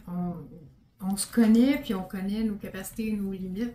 Puis je pense que souvent c'est un manque de confiance en soi qui amène à douter de notre instinct. Les premières fois, je doutais, moi aussi, c'est-tu parce que justement je suis paranoïe, puis parce que j'ai vécu des mauvaises choses, des mauvaises expériences, puis j'ai pas confiance, j'ai perdu confiance en l'être humain pour un certain temps. C'est ça ou c'est vraiment, ok, t'as le feeling que c'est pas une bonne personne, vas-y pas. Au début, il faut démêler ça un peu, puis on analyse, on se rend compte assez rapidement que notre instinct, ben ok, cette fois-là, je l'ai pas écouté, puis je me suis plantée. Fait que la prochaine fois, ben, je vais l'écouter, puis ça va bien aller. C'est essai et erreur, d'après moi, au début. beaucoup essai-erreur. Puis quand on voit que notre petite alarme, on l'a pas écouté, puis qu'on s'est planté avec une relation parce qu'on a vu que c'était finalement une personne toxique, ben la fois d'après, on va l'écouter plus, puis plus l'expérience rentre, plus que notre instinct, ben, on lui fait confiance pour finalement avoir une totale confiance en lui. Si j'avais pas vécu ce que j'ai vécu, aussi dramatique que ça peut être, je serais pas celle que je suis aujourd'hui, puis ça prend du vécu pour développer une empathie pour... bon, je suis intervenante de rue de prime abord, fait que si j'ai pas de vécu, je peux pas aller vers la personne et dire, ben, ok, je vais t'écouter, je vais faire ce que je peux, mais ça va plus que ça. Je le sais, je te comprends, parce que moi aussi, je l'ai vécu, puis on peut pas dire ça à quelqu'un si on n'a pas vécu la situation. Fait que ça amène à comprendre beaucoup de choses, puis des fois, il y a des choses que j'ai vécues que j'ai compris 20 ans plus tard. Puis qu'au final, si c'était pas arrivé, ben j'aurais pas compris le sens que je vois dans la vie en général aujourd'hui. J'ai vécu ce que j'avais à vivre, puis ça m'a appris à apprendre, ça m'a appris aussi à communiquer beaucoup, à comprendre les gens, à comprendre que le jugement, ça sert à rien, que chaque personne va vivre une situation qui est la même d'une façon différente. Puis le jugement, les gens l'ont tellement facilement parce qu'ils n'ont pas de vécu nécessairement, ou qu'ils n'ont pas, la façon de penser que, ok, ben, si je juge cette personne-là, peut-être que je me vois moi-même à travers, ou je la juge parce que je comprends pas, j'ai un manque d'éducation à ce niveau-là, fait que j'ai peur, donc je la juge. Personne n'est bien placé pour juger. On est déjà les pires juges envers soi-même, puis le vécu amène à comprendre et à pas juger plusieurs situations, même toutes. Je suis pas quelqu'un qui est dans le jugement, mais pas du tout. Puis maintenant, avant oui, beaucoup, mais maintenant, non, je suis qui moi pour juger quelqu'un? Je suis qui? Puis justement, tu mentionnes que tu étais intervenante de rue. Est-ce que tu pourrais me donner quelques exemples, comment ton vécu il a pu t'aider à justement faire des interventions ou à aider quelqu'un? À tous les jours que je travaillais, parce que bon, je suis en arrêt, mais que ce soit des sans-abri, par exemple. Eux autres, ils font peur aux gens. On va prendre une place là, où il y en a beaucoup à Montréal, proche du parc Émile-Gamelin, il y en a beaucoup de sans-abri. Puis les gens ont peur. Ils ont peur parce qu'ils ne comprennent pas. Puis pourtant, c'est des gens qui ont un vécu extraordinaire. Il y en a qui ont choisi d'être sans-abri, qui ont choisi cette vie-là. Il y en a d'autres que c'est arrivé parce qu'ils ont tout perdu. Je parlais avec un homme à un moment donné, lui, il avait tout dans la vie. Il avait le condo, le bateau, il avait tout. Puis il y a eu un truc à la bourse, ou en tout cas, il a tout perdu. Il s'est ramassé avec plus rien, puis lui, ben, il s'est adapté à ce mode-là, puis il a compris que le matériel, ça servait absolument à rien. Puis il est heureux comme ça. Puis pourtant, les gens, il doit vendre de la drogue, vas-y pas, tu vas te faire violer. C'est tellement ridicule. C'est tous des gens qui ont tellement un cœur et une histoire à raconter. Oui, on s'entend que des problèmes de santé mentale, il y en a partout. Il y en a aussi chez les sans-abri, mais il y en a aussi dans la communauté aisée. Fait avoir peur d'aller vers eux parce qu'ils vont nous attaquer ou c'est tous des drogués ou whatever. À la limite, là, s'il est gelé, il ne fera rien. Je veux dire, il est à terre et il dort. Il n'y a pas de danger à avoir. Là. Puis ces gens-là demandent juste à être écoutés, tout simplement, puis à être compris aussi dans leur choix, parce que c'est un choix à quelque part de rester dans la rue, parce que quelqu'un qui veut s'en sortir, moi j'ai réussi, j'ai trouvé un logement, puis bon, il a fallu que je fasse les démarches, mais j'ai réussi. Mais quand on décide de vivre dans la rue, il y a une raison en arrière de ça, puis chaque personne a sa raison d'agir, puis on peut pas...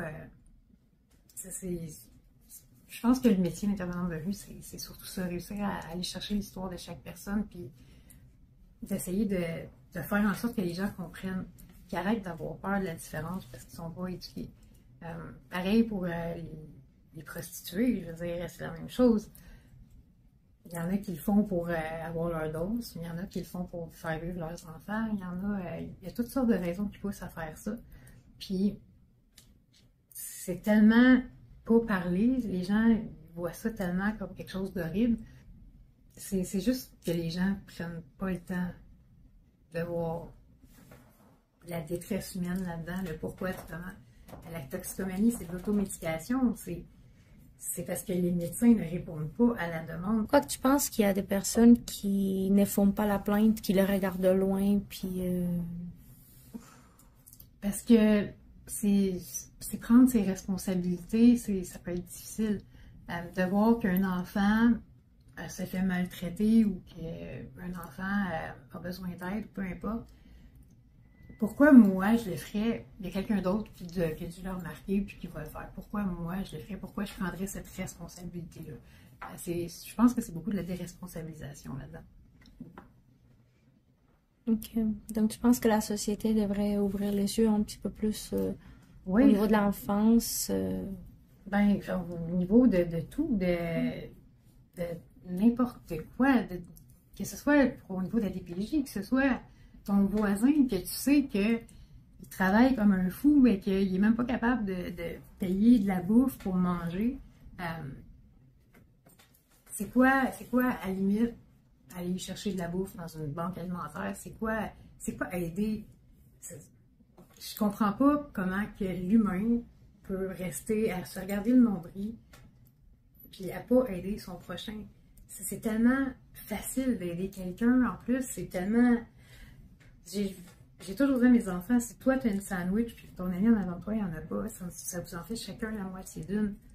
Si quelqu'un n'a rien, le peu que tu as partagé avec cette personne-là, si les gens comprendraient ça, au lieu de toujours essayer d'avoir le dessus sur l'autre pour dominer, pour avoir raison, peu importe la raison qui est cachée en arrière de ça, je trouve que le monde s'en porterait tellement mieux si les gens comprendraient la notion de c'est quoi aider quelqu'un.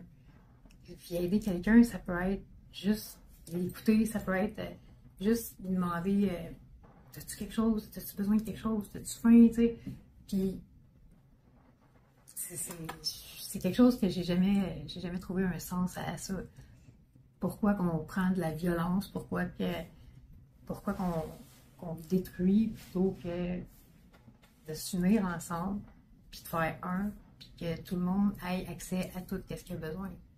Ici, au Québec, il y a des familles qui n'ont rien, il y a des enfants qui vont à l'école, ils ont faim, ils n'ont même pas de quoi manger, mais c'est pas grave, c'est pas grave.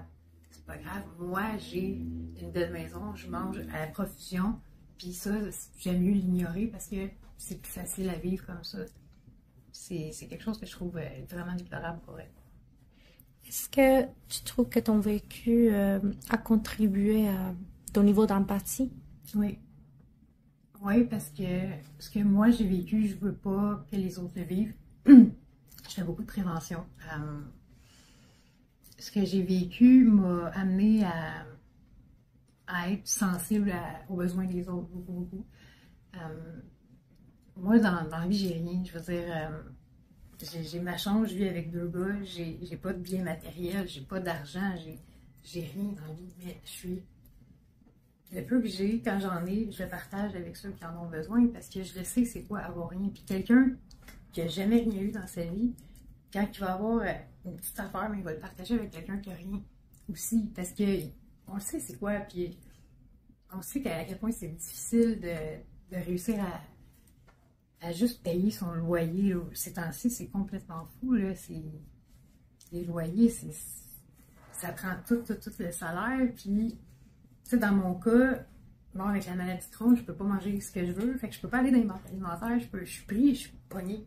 Fait qu'il faut que je trouve des solutions. Puis chaque jour, moi, je vois ça comme un défi. Bon, c'est... Mais...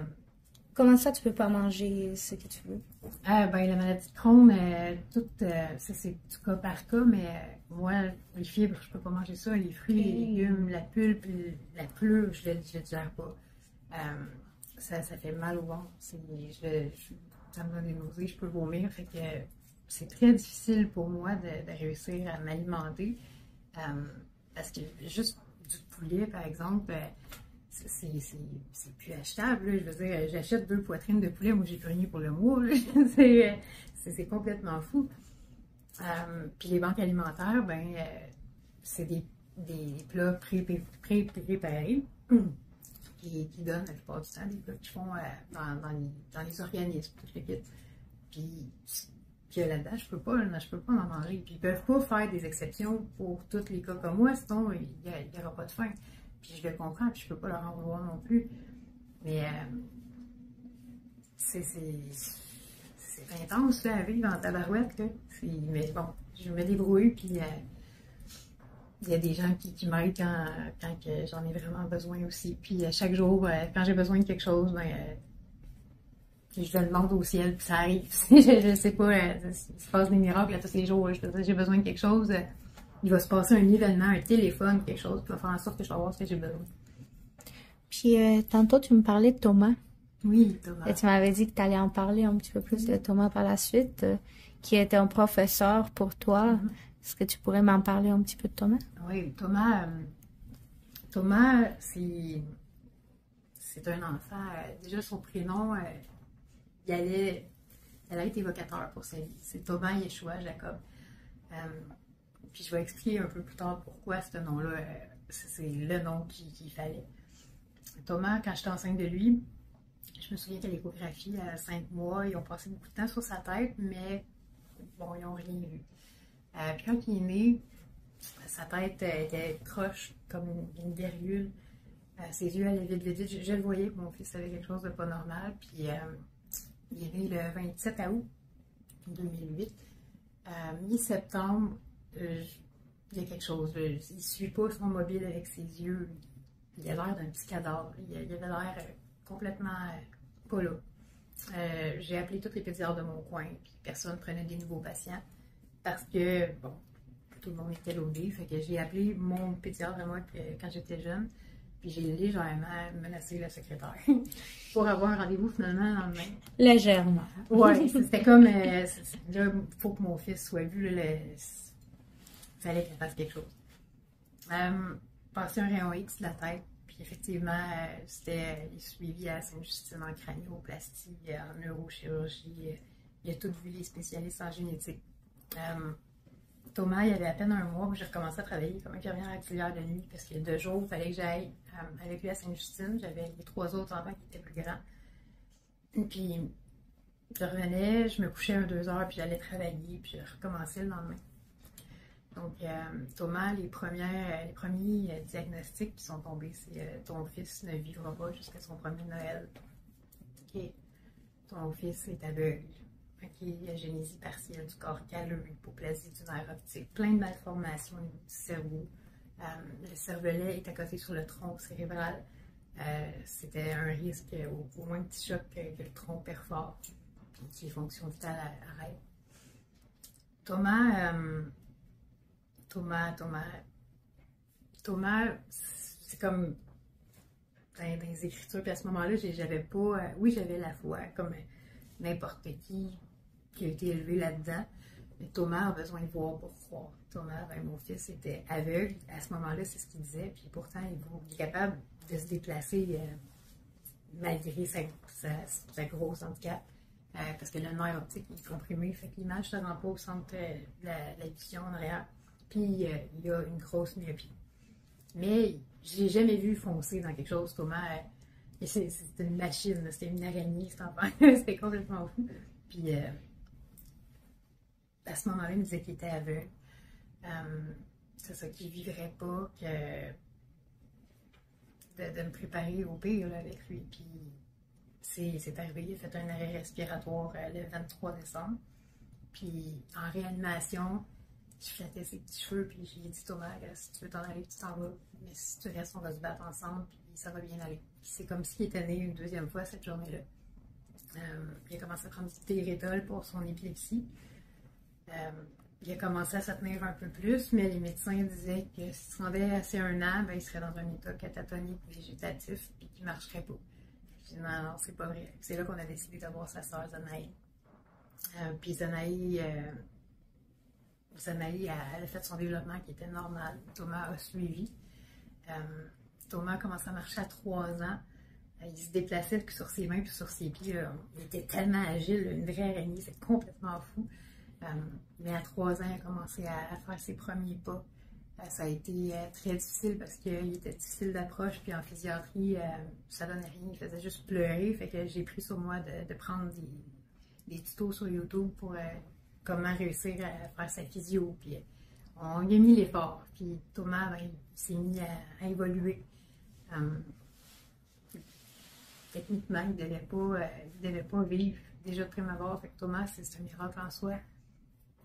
Il a 15 ans, puis il va à l'école. Il a une intelligence, son retard mental, ça amène un enfant de 3-4 ans sur certains plans. Il est grand, il est plus sur certains plans, mais pas dans la totalité. Oui, ben, c'est de plus ou moins 3 ans, 4 ans, ça dépend, mais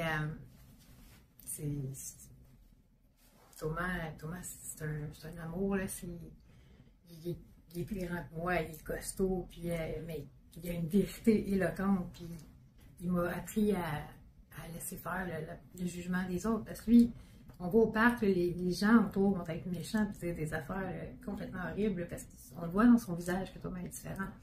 Puis, tu trouves, le monde, ils réagissent comme ça? Oui, vraiment. Ah oui, ses frères, ses sœurs sont témoins de ça. Juste l'amener au parc, là, des enfants, puis « Ah, l'as-tu vu? Regarde comment il est pas beau, puis puis il y a les professeurs qui sont proches, puis qui entendent ça, puis moi, c'est quoi ce manque d'éducation-là? C'est un enfant différent, oui, mais c'est aux parents et aux enseignants de sensibiliser à ce genre de différence-là. Thomas a le droit de vivre comme n'importe qui, mais lui, il s'en fout, Thomas. Thomas, là, comme cette journée-là au parc, il y a un gros module de jeu. Moi, je grimpe avec lui. Là, je veux dire, lui, là, il est heureux. Là. Il vit un moment avec maman, puis on joue ensemble. Fait qu'il n'y en a rien à battre de ce que les autres vont dire. Puis, peu importe, Thomas, il est heureux comme ça. Puis, il ne se laissera jamais atteindre par des gens qui vont dire des méchancetés. Puis, c'est là où est-ce que j'ai appris beaucoup, parce que je me suis dit, si mon fils il est heureux comme ça, là, puis il fait ce que lui il a envie de faire, peu importe ce que les gens vont dire, ben, moi aussi je suis capable. Puis c'est ça, être libre. Thomas est totalement libre. Les enfants différents comme Thomas sont libres, au sens où ils ne se limitent pas, ils ont le goût de vivre quelque chose, ils vont le vivre, peu importe ce que les gens vont dire. Puis c'est tellement. Thomas, il a changé la vie de beaucoup de personnes. À l'école, la même chose. Il a reçu un prix pour ça l'année passée, en juin, à la fin de l'année scolaire. C'était. Waouh, c'est. Thomas, je pourrais même pas te décrire quel genre de personne. Tu sais, il faut vivre un moment avec Thomas pour comprendre c'est quoi. Est-ce que tu aurais un conseil à donner aux parents qui ont des enfants différents? Écouter son instinct, encore une fois. L'instinct, c'est la base dans la vie. Puis de ne pas voir. Tu sais, moi, j'ai dû le placer à long terme dans une famille d'accueil des myriades parce que malheureusement, en tant que parent, ben, juste avoir un répit, parce que Thomas, c'était du 1 pour 1, c'était vraiment intense. Avoir un répit, ça coûtait 800$ pour 2 jours. Puis c'était une fin de semaine, peut-être aux 2 ans, parce que j'en ai 6 autres qui voulaient faire des activités, toute l'équipe, fait que c'était beaucoup d'argent. On n'avait pas d'aide, rien. J'étais tout seul là-dedans. J'aurais eu besoin de répit, j'aurais eu besoin d'aide à la maison avec lui, mais j'avais pas accès à tout ça. Puis il a fallu qu'on vienne au choix de le placer à long terme. Puis où est-ce qu'il est avec Sophie puis Jonathan? Wow, il a accès à tout. Il y a des préposés, il y a des éducateurs qui vont là. C'est une maison adaptée pour des enfants comme lui. Ça serait, encore une fois, égoïste de ma part de dire, ben, il va venir vivre avec moi quand il y a tout ce qu'il a besoin là, puis qu'il va se développer encore mieux que chez moi à la maison. Fait que, il ne faut pas se sentir coupable quand on prend le choix de placer un enfant qui est comme ça. faut respecter ses limites aussi. Puis, il faut pas chercher la bête noire. Je me suis sentie longtemps responsable parce que j'ai dû prendre des médicaments au début de la grossesse à cause de la maladie de Crohn, mais ils disaient que ça ferait rien, mais bon, c'est tout ça, c'est de ma faute. Je me suis longtemps culpabilisée, mais c'était pas de ma faute. Thomas, c'était comme ça qu'il devait arriver, puis il faut regarder le côté positif, il faut arrêter de culpabiliser pour trouver la raison du handicap ou pour ne pas le placer. Je sais que c'est le choix le plus difficile pour un parent à faire, mais des fois, c'est ce qui est le mieux pour nos enfants. Puis il ne faut pas avoir honte de ça. Il ne faut pas. Parce que c'est son bien-être avant tout, encore une fois. C'est pas le bien-être du parent. Puis on s'en fout de ce que les autres, mon oncle et ma tante vont penser. On s'en fout parce que c'est pas eux autres qui vivent avec un enfant différent qui demande beaucoup. Fait que faut pas voir ça comme un échec quand on en arrive à ce point-là. Puis pour les parents qui ont les moyens financiers d'engager du personnel, ben, tant mieux si l'enfant peut rester dans le milieu familial parce qu'il y a toutes les ressources qu'il a besoin. Mais malheureusement, il y a beaucoup de cas que les ressources financières ne sont pas là. Fait que le placement est obligé. Ça fait partie de la game. Une autre petite question, en fait, je voulais savoir si ça a été difficile de t'accepter au niveau physique avec les cicatrices et si c'est parce que tu m'as dit que tu en fais des opérations continuellement. Oui. Est-ce que ça t'arrive de fois de juger ton corps ou tu parles avec douceur? Ben, je suis quelqu'un qui est très résilient en général dans la vie. Puis jusqu'à temps que je sache au mois d'août que la chirurgie qui allait comme traiter les abcès, c'était l'abdominoplastie, une reconstruction totale médicale. C'est le corps que j'ai. C'est le corps que je vais avoir jusqu'à temps que je meure. Les cicatrices, ben, c'est juste les traces des combats que j'ai gagnés. J'ai pas demandé à les avoir. C'est sûr que j'ai longtemps été très complexée par rapport à ça, jusqu'à temps que je comprenne que peu importe que je sois complexée ou pas, c'est le corps que je vais avoir toute ma vie, aussi bien le faire avec. Puis il y a déjà un gars que j'ai fréquenté qui me dit tu vas-tu envisager de te faire une abdoplastie? Puis tout je dis non, je ne paierai pas 12 000 $ pour me refaire le ventre parce que toi, ça te dérange. Moi, ça ne me dérange pas. T'sais, à la limite, là, je peux raconter n'importe quelle histoire de pirate à mes enfants. J'ai plus de nombril, je suis clonée à la limite. Mais justement, je me magasine un nombril là, parce que l'opération, je vais avoir un nouveau nombril. Fait que c'est quelque chose qui.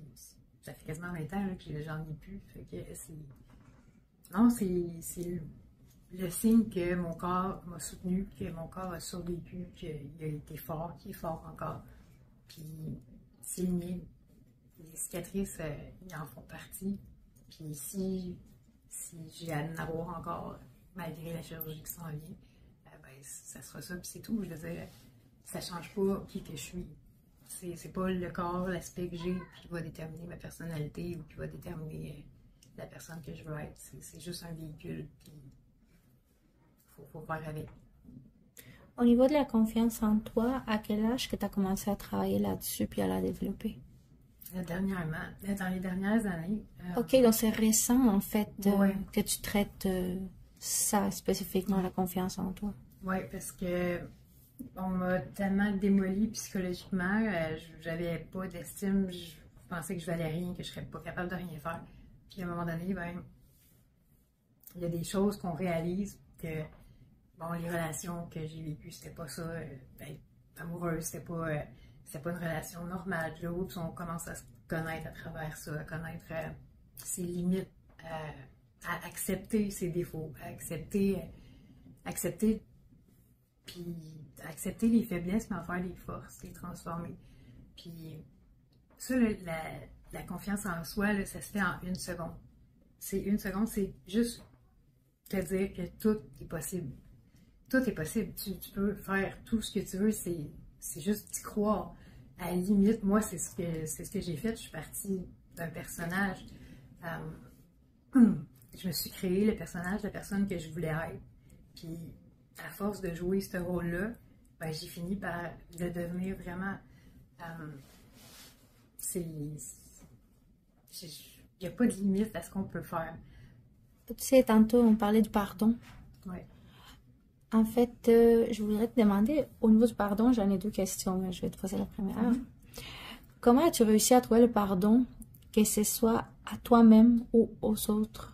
Et en quoi cela a été libérateur pour toi? Ça sert à rien de rester dans une émotion négative. Ce qui est passé, c'est passé. Tu peux juste t'en servir pour apprendre de ton erreur. Puis ne plus refaire cette erreur-là. Fait que se pardonner à soi-même, c'est quelque chose qui va de soi quand tu comprends que tu peux pas revenir en arrière de toute façon. Fait que ça sert à rien de s'en vouloir. C'est arrivé comme ça, puis accepte la situation, puis ça va être beaucoup plus facile. Puis les pardons aux autres. Tu me parlais justement que tu avais réussi à pardonner ta mère, tu avais réussi à pardonner, dans le fond, l'homme qui t'a fait des agressions sexuelles. J'imagine que tu en as pardonné d'autres personnes aussi, que peut-être tu n'en as pas mentionné.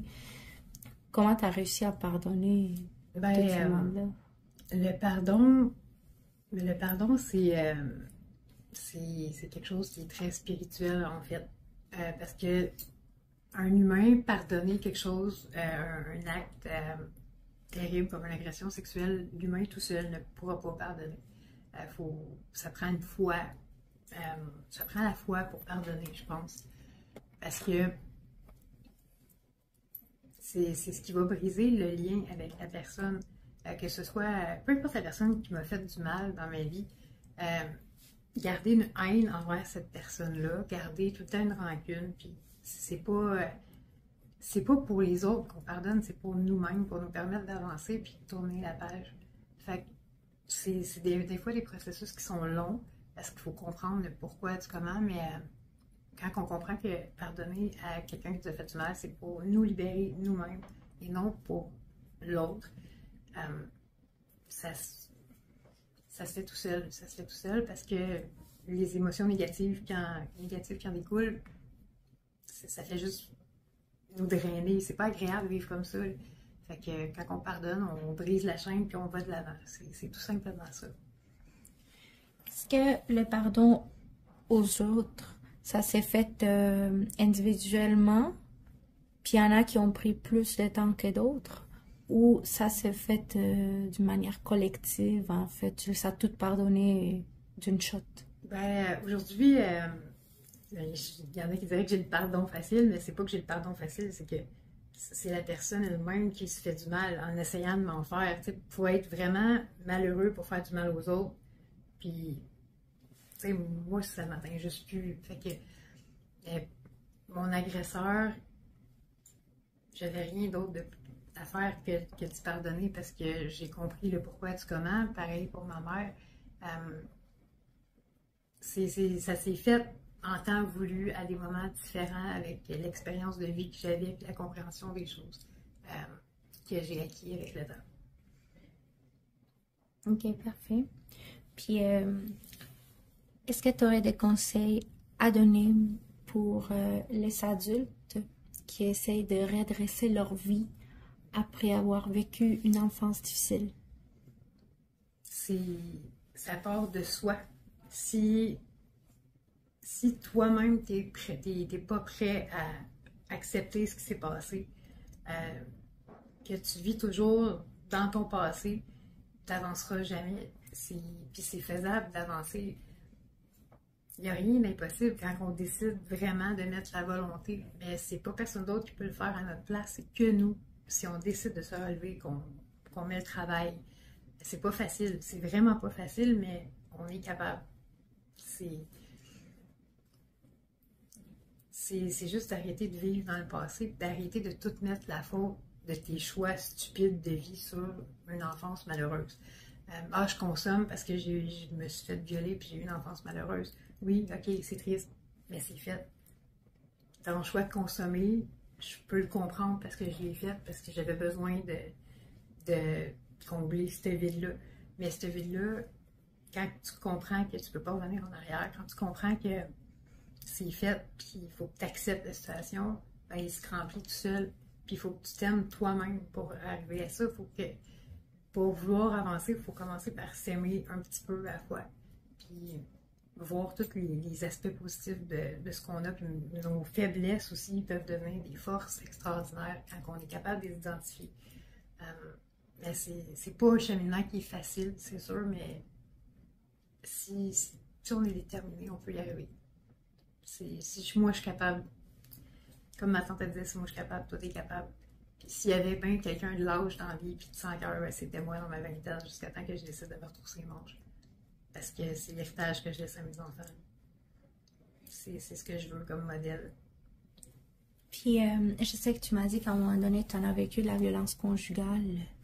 Si tu aurais un conseil à donner aux femmes qui vivent la violence conjugale, ça serait quoi? Ou qui ont vécu, en fait. C'est tellement touché parce que souvent on retourne, on réussit à s'en aller, mais on retourne parce qu'on a peur.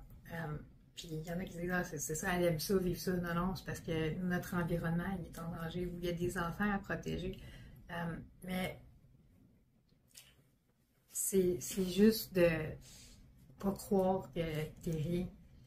Parce que souvent, quand on est victime de violence conjugale, ben, on pense que la seule personne qui va voir de nous dans notre vie, c'est la personne qui nous fait ces torts-là, ces sévices-là.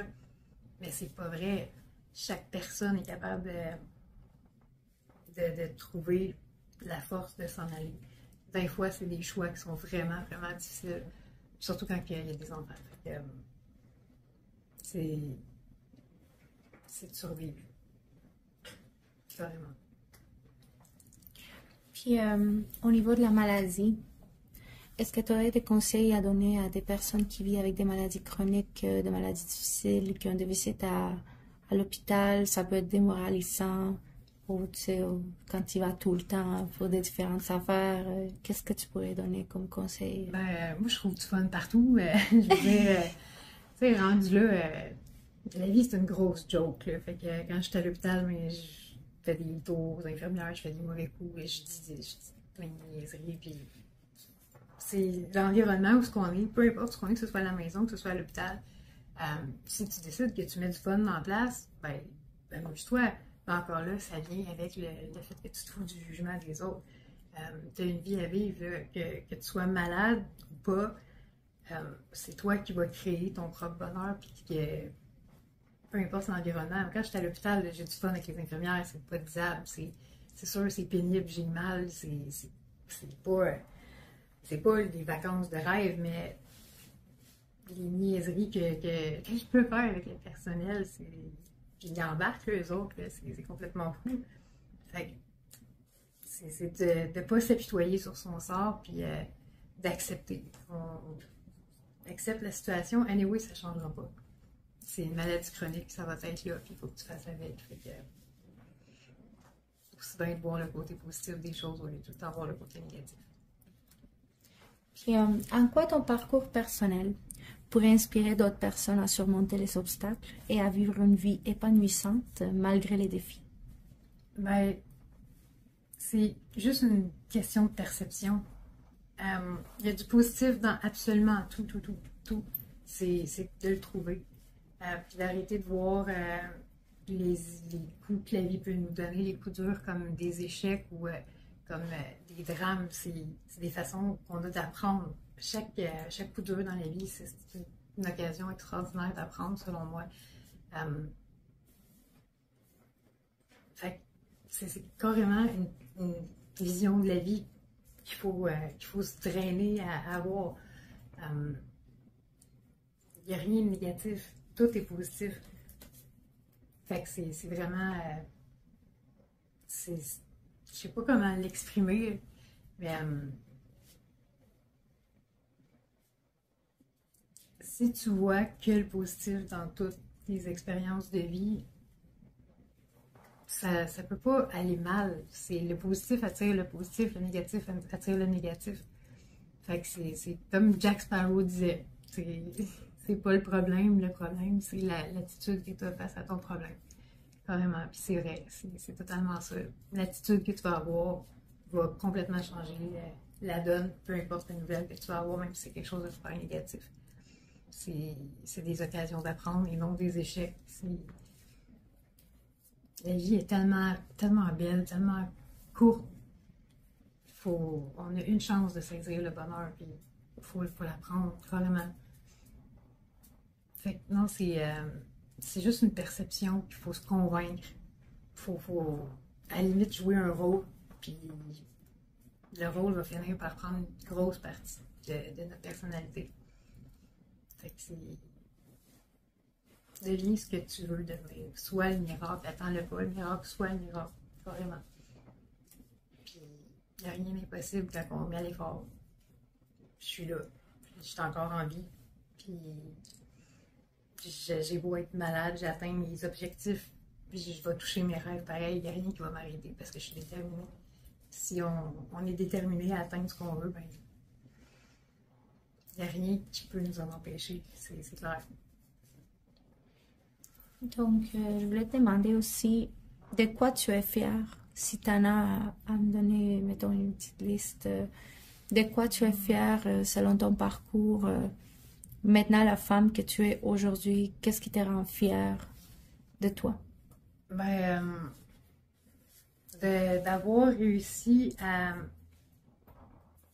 persévérer dans le rêve que je voulais atteindre. Parce que j'ai toujours dit qu'avant mes 40 ans, je réussirais à avoir un début de carrière, puis j'y mets beaucoup de travail, beaucoup de temps, je travaille acharnement pour réussir.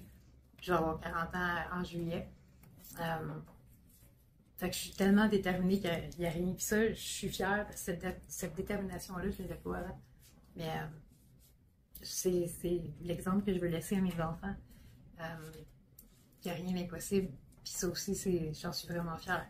Je suis fière de la personne que je suis devenue parce que c'est ce que mes filles avaient besoin, mes garçons aussi. D'une maman solide, puis qui va aller jusqu'au bout de ce qu'elle dit, puis qu'il n'y a rien d'impossible. Moi, je suis vraiment fière de celle que j'ai réussi à devenir aujourd'hui. Parfait. Puis, pour conclure, est-ce qu'il y a quelque chose que tu voudrais dire aux personnes qui vont visualiser la vidéo? You rock. T'es capable. T'es capable. Totalement ça. You rock. Je pense que ça résume bien. Ça résume bien? Ouais. Merci beaucoup d'être venu. Ben, vraiment. Merci à toi. Puis, c'est ça, je vais te tenir au courant quand la vidéo sera sortie. Mais merci beaucoup. Merci.